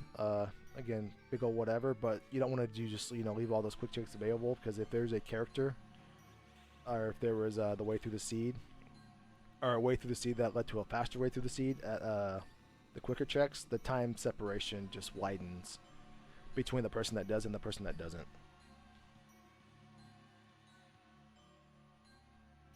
Yeah, this was definitely because Kara was character number 4. It was definitely just keep working through characters checks. There's nothing that says, you know, Opera House can or can't be a character. Very much well could, but statistically, there's more characters behind Terra and Lock stuff.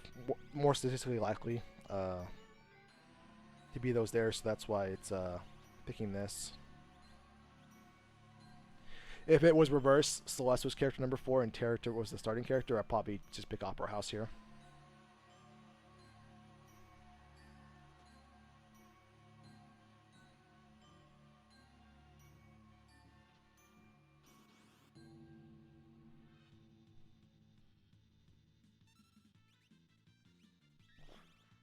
When developing CryoGlow, our Shark product development I do have a complaint and estheticians to develop about continuing to do monster boxes gives the user an effective when you have access to an offering from the Ice Dragon you just killed, or the Ice Dragon spot, excuse me.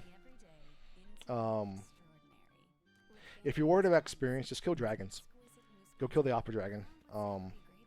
You will gain more levels for killing a dragon than what the bosses will gain, so it's always a slingshot method, sometimes smaller than others. So killing a dragon in Ultros League will multiply by 2.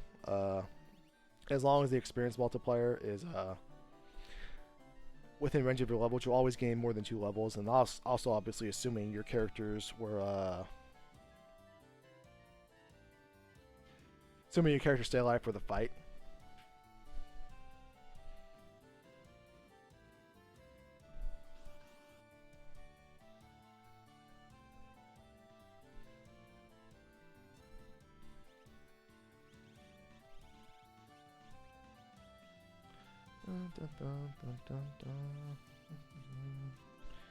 Being greedy for another offering.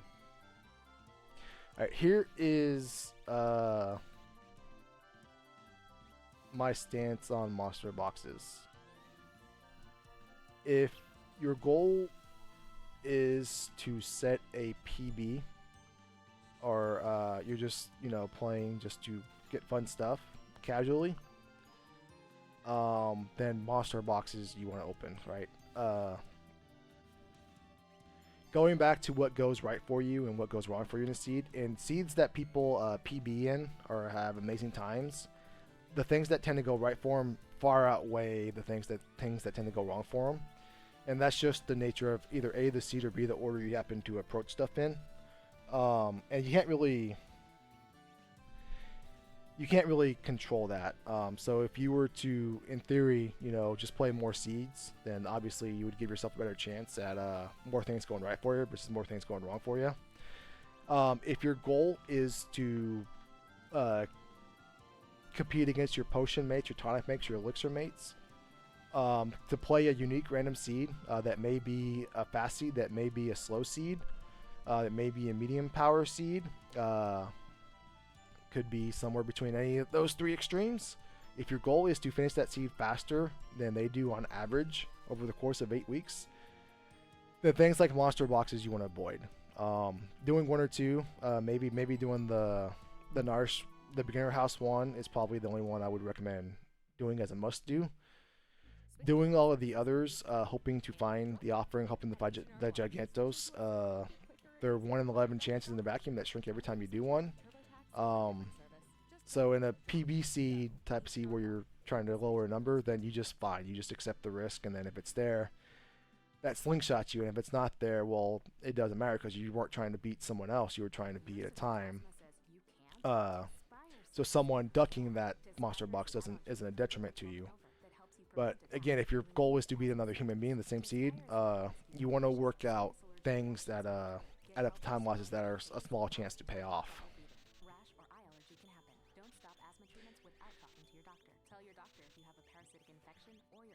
Yeah, the seed in Ultros League Week 2 or 3 that Gar had like 57 minutes in, he had an experience egg, he had an offering, he had an HP plus 50% Esper, and he had Valiant Knife on his lock, and he had Jack Squad else. So he just needed 1 character to complete like the 3rd fastest time I've ever seen someone do an Ultros League seed in. So you don't need 3. You don't need multiple characters doing offerings, doing amazing things to beat the seed. And it goes back to Chadius and Schwantz's point of you just have to win. You don't have to win more.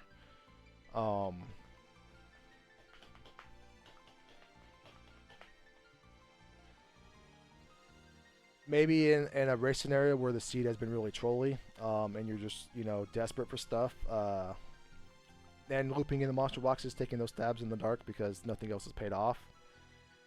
But this seed has been pretty giving with the Magic Power Plus Espers, the offer, the Atma weapon. There was an offering in the Ice Dragon spot with Umaro, so just about everybody got an offering. Right? The only reason you wouldn't have gotten an offering is because you forgot to kill the Ice Dragon spot in this seed.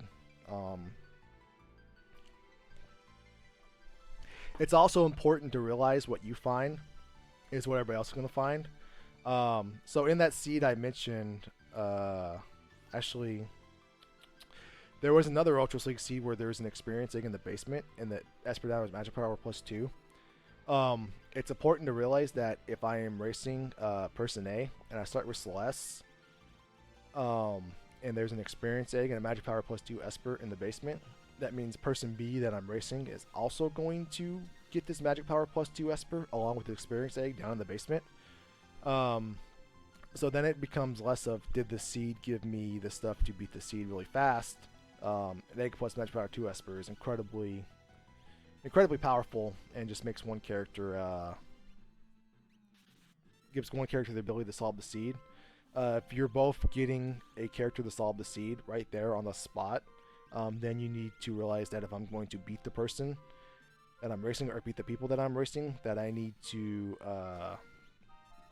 save time also. I need to do other things faster than them and not do other things that give them the opportunity to not do and allow the time to slip away from me.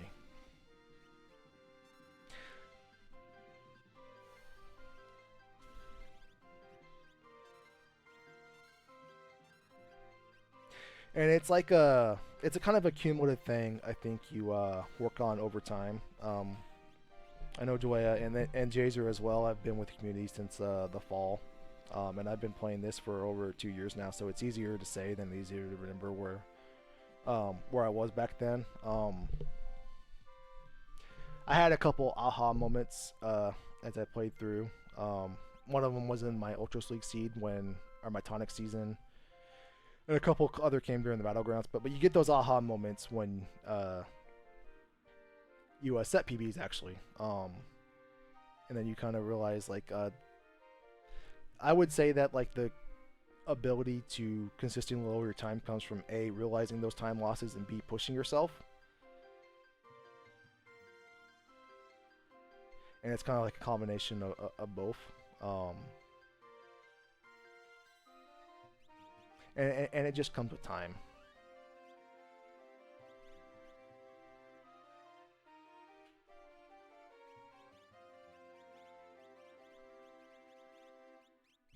Yeah, it is very much an acquired skill to realize when you were in a jet seed.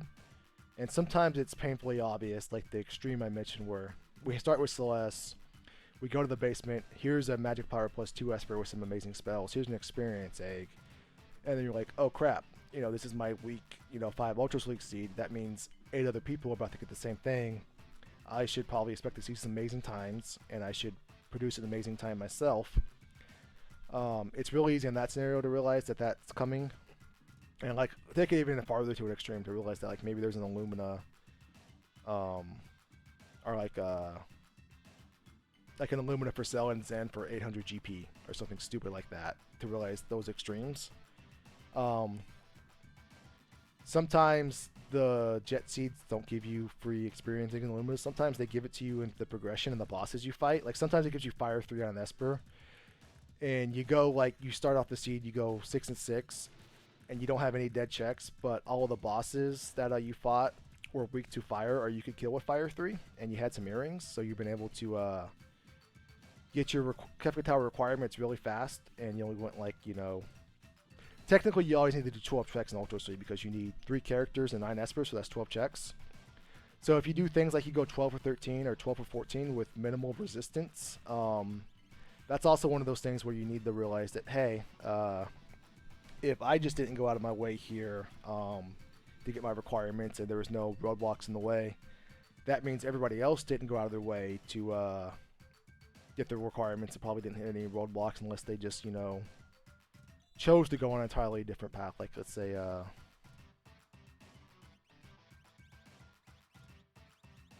It's important to kind of realize when those are coming together, and to know that, yeah, hey, maybe this is the time to not say, oh, I'm doing pretty good, maybe I'll make the most of it, or I'm having a good time. You know, it's important to realize that everybody else is about to have a good time, and to like kind of like put your gas on the pedal and be aggressive.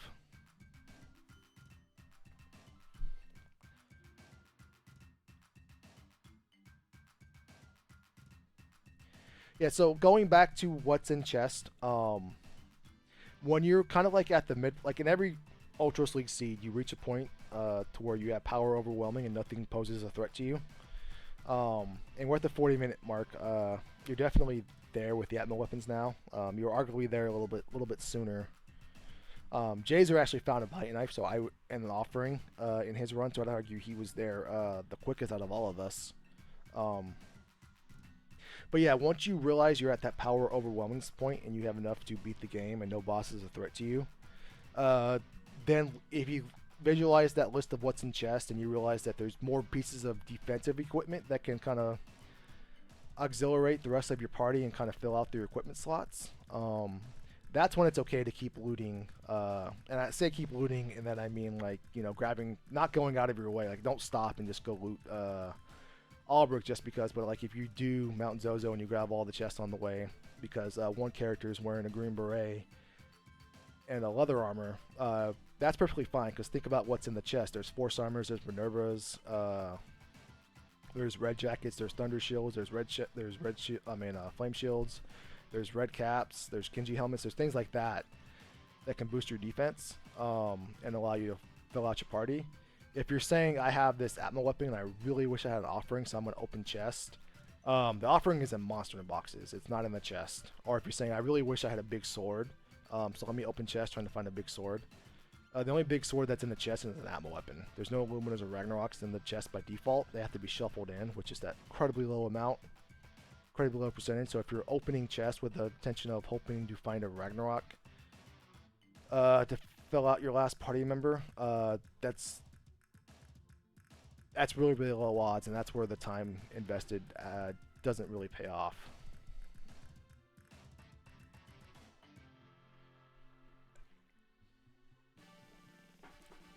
And also, like, if you need a little bit of money, let's say you've done both Send feats, and in one world it's 45k and the other world it's 50k, so you know you have to pay a hefty amount. There's 14 elixirs in chest in Final Fantasy 6, so you get more elixirs than anything, and elixirs sell for about, you know, almost 5 figures. So if you're trying to just carve out like an extra 20k, you know, if you get a Force Armor, you can sell that, or if you get some elixirs, X potions, you're trying to just inch your GP closer to afford the Zen Thief, then yeah, that's also when you want to keep looting the chest on your way.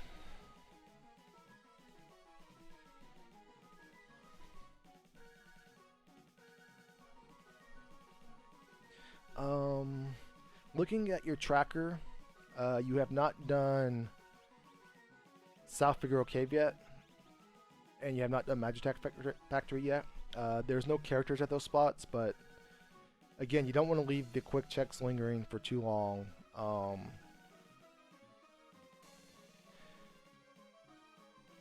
Not opposed to it at this point of coming down here with Edgar, because he's a fresh new character. Jazer didn't go down here, and I didn't go down here, so I don't know what's down here yet, so I'm not opposed to it. But I am opposed to leaving the good checks on the table for too long here, because we're at that. By the time we run across the hour point, and we've left one large collective check and then one very good individual check on the table for far too long.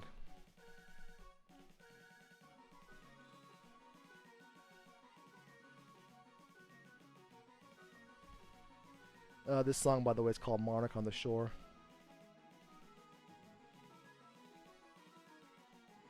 I can't remember what AAA means in cybersecurity, which is like the one thing you should probably remember. I can't remember what the third A ever is, but I can name every song on the Secret Man soundtrack, so I should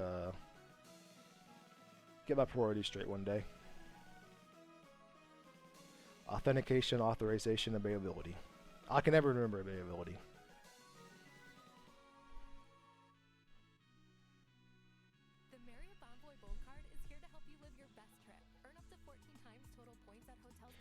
every time I Google like cybersecurity interview questions, like pretty much all of them will have explain AAA and apply it to a scenario. And I always like, yeah, so you want to authorize, you want to make sure you only have the correct people in the door, or excuse me, authenticate only the correct people in the door. And authorize is once they're inside the door, they can only access the appropriate doors they need once they're inside. And I totally skip on availability.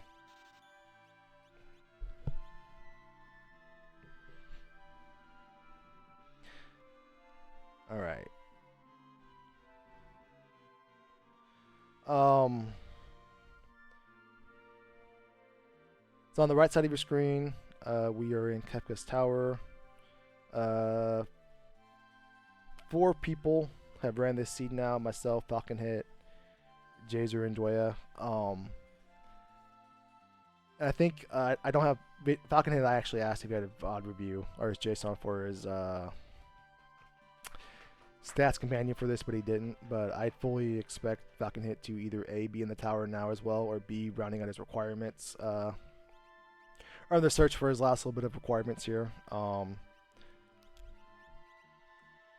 that kind of, you know, when you see someone like Double Down or Golden Shocker run a seed, then you see someone in Potion or Tonic run a seed, it's not really because Golden Shocker consistently finds the goods, because he makes more use out of the things available to him. And again, that's just something that comes with time more.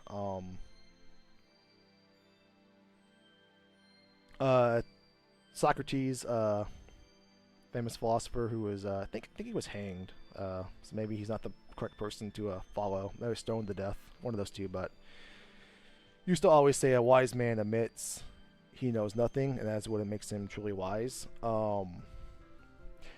There are a lot of people who practice running 120s and get really good at running 120s or 125s, and they don't learn. So that's kind of like a stunt. Like if you practice, you know, bench pressing 130 pounds, you can get really good at bench pressing 130 pounds. But if your goal is to bench press 150 pounds, well, at some point in time, you need to push yourself. And if you want to keep getting those lower times to compete with double downs, Mark is another person who is he streams like at 11 o'clock at night because he's on the West Coast that nobody really knows about, but he's another one of those people that's really good to aspire to be. You kind of like push yourself and push what you do and don't know. So I would say like when you run through runs and you see somebody beat you by 15 minutes, some people see that and assume, oh man, this person probably found 27 experience eggs and I had bad luck. I can guarantee you that person not find 27 experience eggs and you've had bad luck. I can guarantee you that person has been playing this game for a very long time. They're very good at it. And maybe they had some things go fortunate for them. Maybe you actually had some more things going fortunate and they still beat you by 15 minutes. But don't be afraid to ask them. When I was learning, I give a lot of credit to Falconet. I asked him a lot of questions. I was in his streams quite a bit. I think I've said this before numerous times, but I'm not convinced he's human. I think he's a robot. Sometimes I like to send commands and random programming links to see if I can break him. But fantastic resource. You know, not just the VOD reviews. I know the VOD reviews are the official community capacity, but everybody top to bottom is more than willing to help. Zelfer is not the person who doesn't play. He bounces around a lot of other games, but he's another person that when you see around to bounce around. So don't be afraid to ask them either in private or in publicly. Maybe not for a full VOD review, but just ask them a few questions about when you see a common seed. Don't ask what did or didn't do.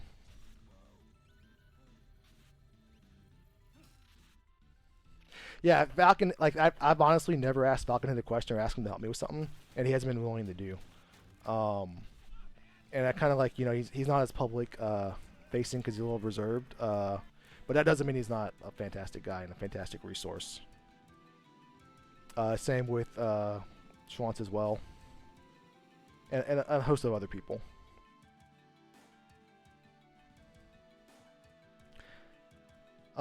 So you have 6 character. Yeah, that's Esper number 9. That's unlock. Don't have the check. Are you gonna, oh, you're gonna check it right there. 18. You're in the same boat as me because I ended up with 18 checks.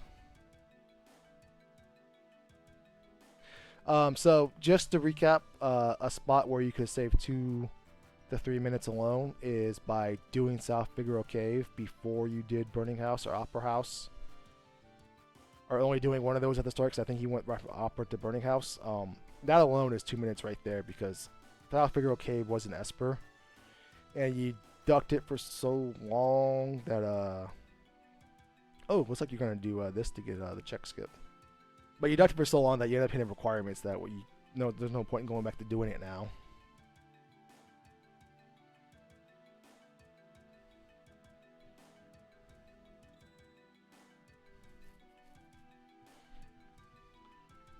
So I've honestly missed it as well. I'm not super worried about combat.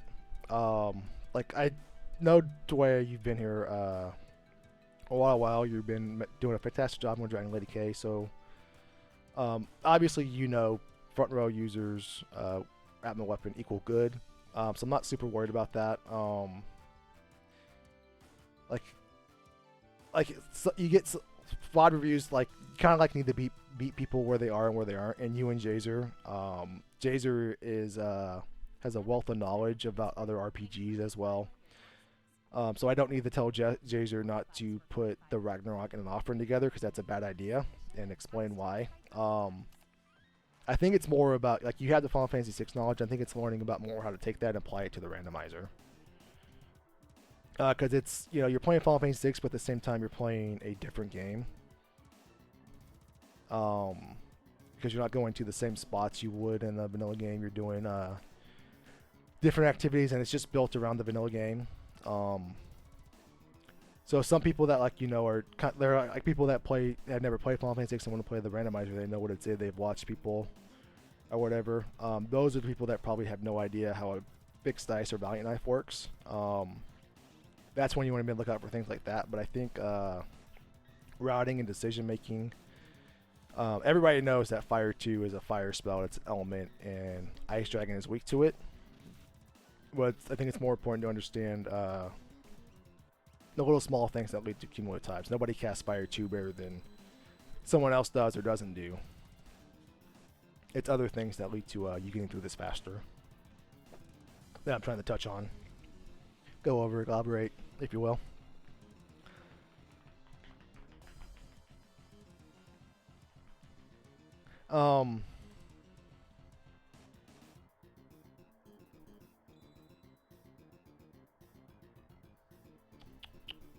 I do like this. I've timed it out a number of times. And when you have this, there we go. There's some front row action. When you have access to these checks, this is technically faster than walking the tower, even though it's 4 checks to get the skip plus all the levels you get. I would say get out of the menu.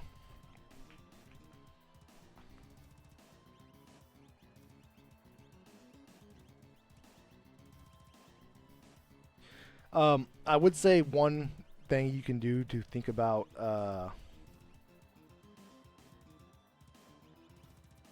cut down, because that was 20 that was like 23 seconds right there, just to equip an Thunder Shield over a buckler. You'll see me at random times go into my menu and just scroll through real fast while like the flash animation is going for a boss. That's really like pre-preparing for the next menu visit I get, because sometimes it's easy to remember, like, oh, I found a flame shield. Sometimes you get 2 or 3 things and you try to, do them all at once. So go in there with a plan. By default Edgar can wear Thunder Shield, but you don't know if Umaro can. So maybe you say, okay, I got a Thunder Shield until I'm gonna need to get in there. If you can go on Umaro, that's great. If not, I'm gonna put it on Celeste, who happens to have a Crystal Shield. Let's just do that. So you just know it's there, what you're doing, so that way you can quickly, can Umaro wear this? Yes, I'm out. Can Umaro not wear this? No, it goes on Celeste, and then you get out. and that alone, you know, you can kind of pre-plan that a little bit. I'll go this Umaro with an offering here.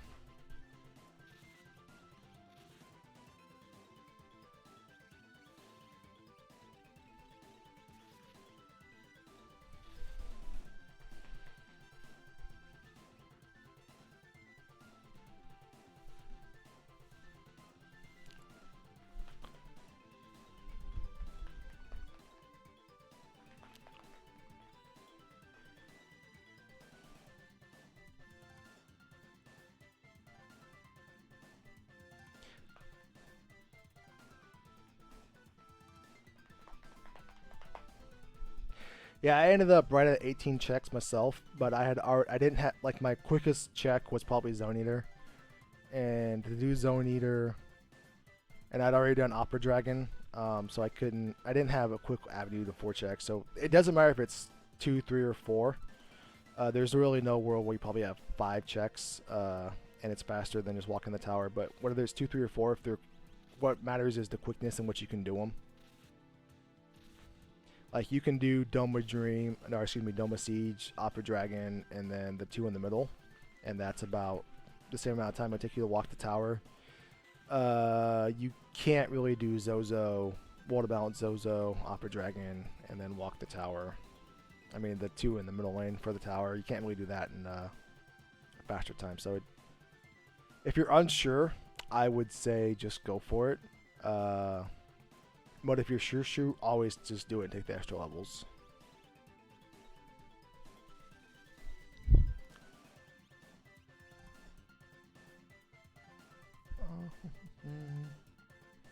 Alright, the rest of this I don't have much for because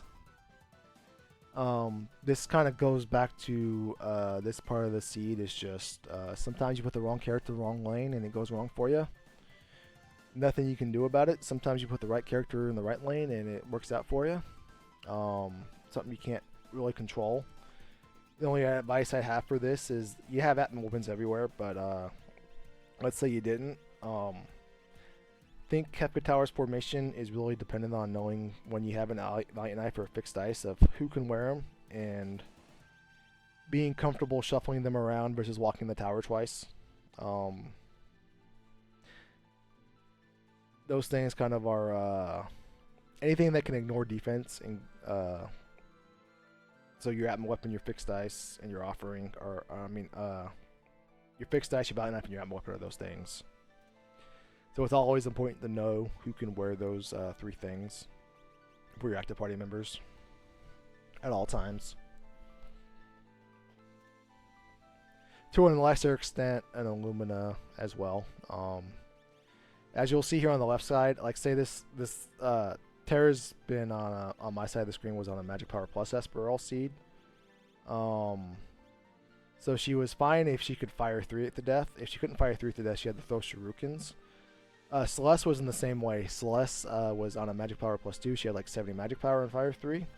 If she can fire through 3, it's fine. But if she couldn't, I was going to have to slide the Atma offering over to her that I had. So in my lanes, I happened to put Terra on the Doom side, and Celeste was on whatever side. If it was the reverse, I'd put Celeste on the Atma weapon side. Then what I would need to do is switch the Atma offering over to get through it, because I couldn't fire through the second half of the phase, obviously. But replace Atma weapon with Valiant Knife, and it's important to know that same thing as well. Say this is a Valiant Knife lock-in Umaro here, and Celeste could wear it. I need to know that information, because if I don't know that information and she runs into the Doom, she can't fire 3. My choices are to re-walk the tower or reset out and reform the parties. So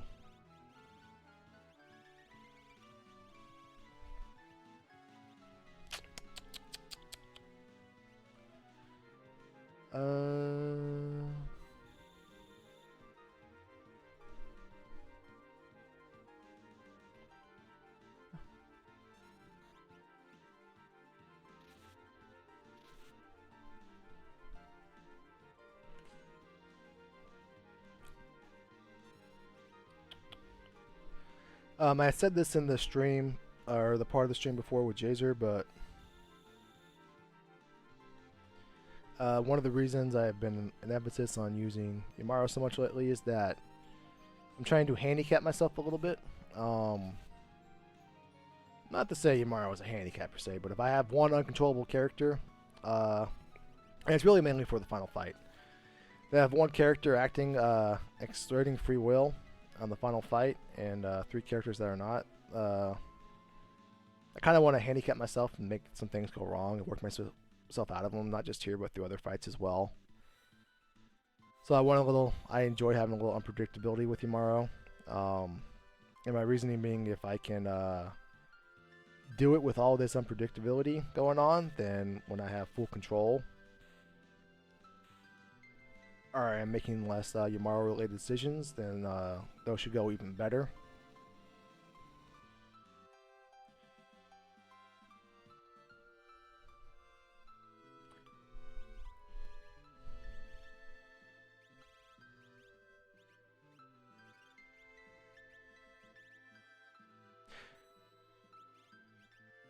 Alright, we're through the Fumbaba. It's a shame he's not going to reach level 44 for Sword Tech 7, but it doesn't matter because we have 2 offerings. I think we have 2 offerings. No, we don't have 2 offerings. I don't think we have 1.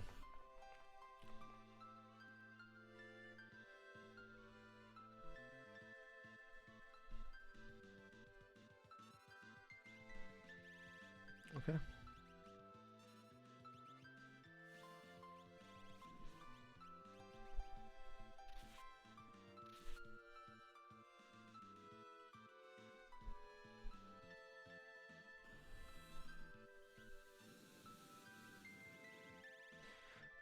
I think the quick Esper was at Ebbets Rock or Fanatics?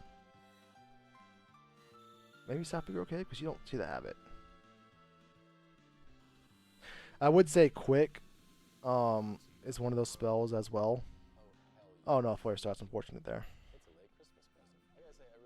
I would say quick is one of those abilities as well that you even if you have to take like a magic power +1 Esper off somewhere for a while, that you want to get it on people just because it's a nice safety net in Kefka's Tower, and a lot of times it will end up not using it, but my philosophy in this is all about minimizing risk, and wipes in Kefka's Tower are time wipes. Wipes at long bosses or long checks where you don't have access to a save point are time losses, and only doing checks the best you possibly can that duck those allow you to save and duck those time losses, and then having access to quick on characters even though you may never use it, it's a nice safety net, and it allows you to duck those time losses. And that's another thing that I think separates some people.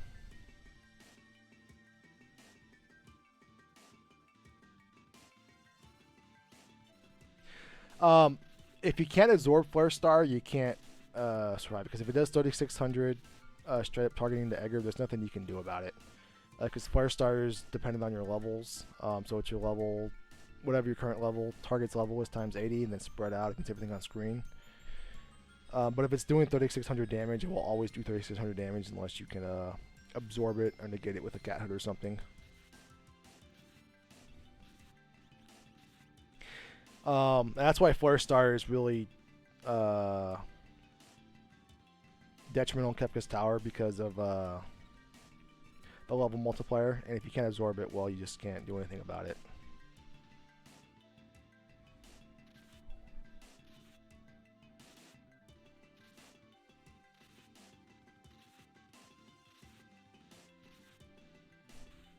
Yeah, even if you have quick on somebody who's casting Flare and that Flare is only doing 4,000 damage, that 4,000 damage turns into 8,000 damage a turn, and then it's just, you know, it's a slow animation, but it's safe. So if you ever found yourself flaring through a Poltergeist, wondering if you get through, just imagine, would you wish you could do that twice? Absolutely so.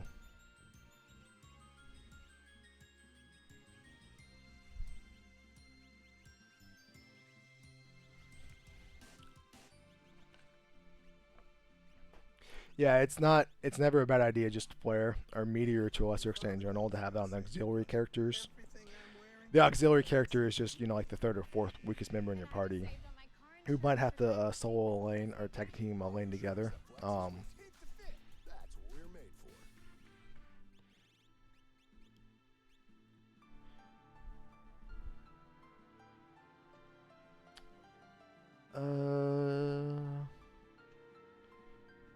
Yeah, I do like that.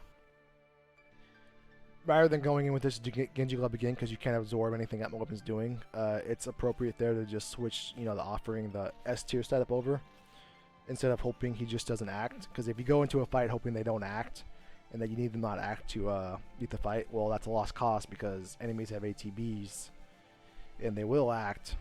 It's just a matter of, do they do the thing you don't want them to do or not do, but you shouldn't be shocked. Don't be shocked if a boss damages you because, well, they have turns as well. So if it kind of gives you the business to walk around, improve the setup, just get it over with because if you had, Kafka Tower, if you had some things go right for you throughout the course of the seed, you can very easily give all that stuff, everything you had right for you, you can give it back either to a race or just to the time you were chasing here. And you can still accomplish great things by having a wiper too.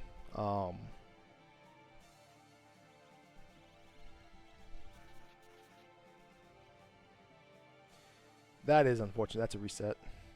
There we go.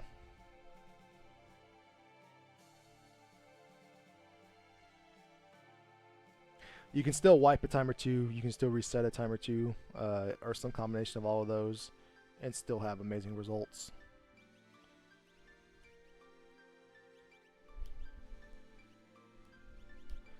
I would say here this is an instant swap the Atma offering over for the Doom situation. If we haven't, I think we have.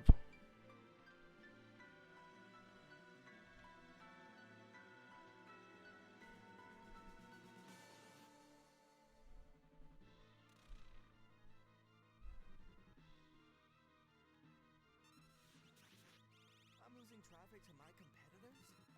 Good thing I have SEMrush. Now I know who's outranking me, which content drives their traffic, and how to beat them in search. What a game changer. Try SEMrush competitor research for free.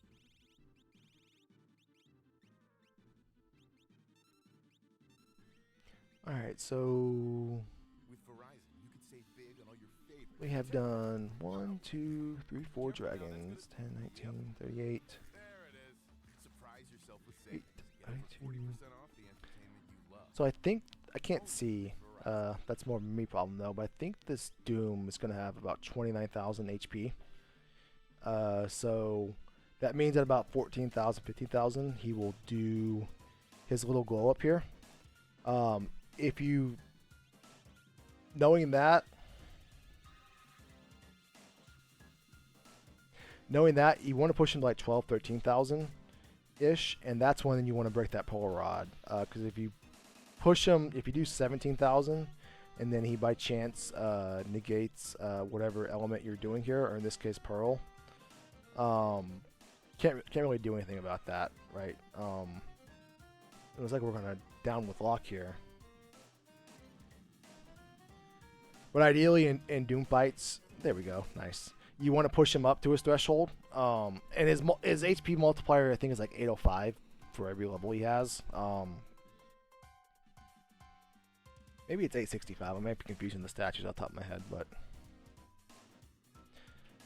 you want to push him up to that threshold because when he has 50% HP or left, that's when he does is gives himself the image status and reflect.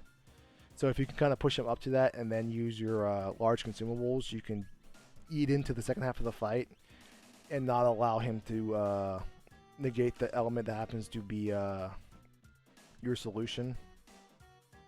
That makes any sense? Yeah, Final Fantasy VI isn't very mechanical except for a dozen fights. But those dozen fights where it's mechanical, there's a lot of variables, so it kind of adds up to an entire game worth of shenanigans.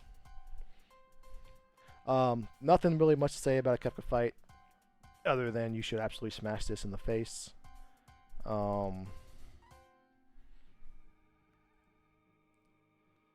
But yeah, going back, just going back, to A, the routing, and being how to get faster, which I think is your goal here, is I would suggest doing 3 things. Go breed everything that's in a chest in Final Fantasy VI, and understand that if you're expecting to loot, you can expect that to be your returns. It's easier to say, it's harder to realize. What else I was gonna say? Okay. A, the visualization of what's the chest contents. B, send Falconhead a friend request. Maybe not Falconhead, but go look at the Ultros League standings. Go see some of the people that are in Mega Elixir that you're probably not familiar with besides Schwantz and myself, and go follow them.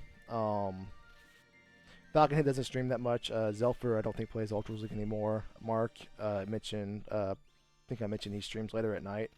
But go give them a follow and just kind of like see what's going on with them. Because if you're like, they would be the people I recommend.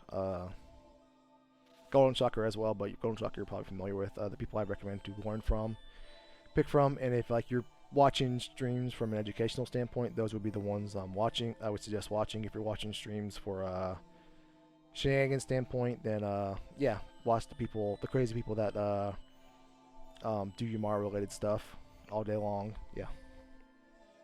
And then C, thank you for allowing me the opportunity to do this. There's nothing I love more than goofing off around these this fun game. So thank you, Dwyer. Thank you, Jazer. Jazer, that applies to you as well if you watch the second half of this. But in short, y'all were both very good players, and the gap between very good players and amazing players is fine, but it comes with time, and it comes with self-discipline, which is admittedly hard. Because it's a lot funner when you have 7 Illuminas to pass around versus trying to get the most out of Fire 2, but it is what we do. But yeah, thank you. I'm going to go be productive for the day. Not that this wasn't productive, but I need to go physically productive, I guess I mean. And exercise and go to the grocery store. Let's find somebody who is playing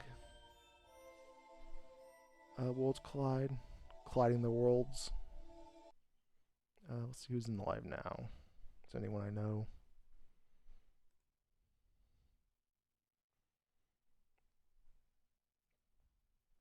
Nope, I'm the only person in the live now channel, so that's interesting.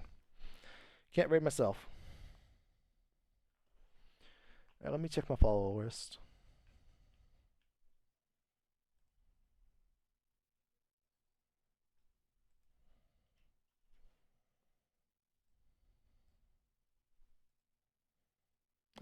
Let's all rate El Chico Rafa. What is this? B-Tuber, random encounters, no RPG limit break, B-Dude. Yeah, let's rate El Chico Rafa.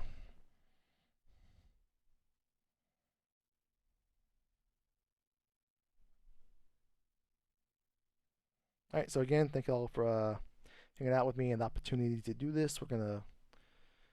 El Chico's really good at Lufia. He's talked about it in the past, and I'm gonna maybe hang around for him to see what he's doing here. But y'all have a wonderful afternoon.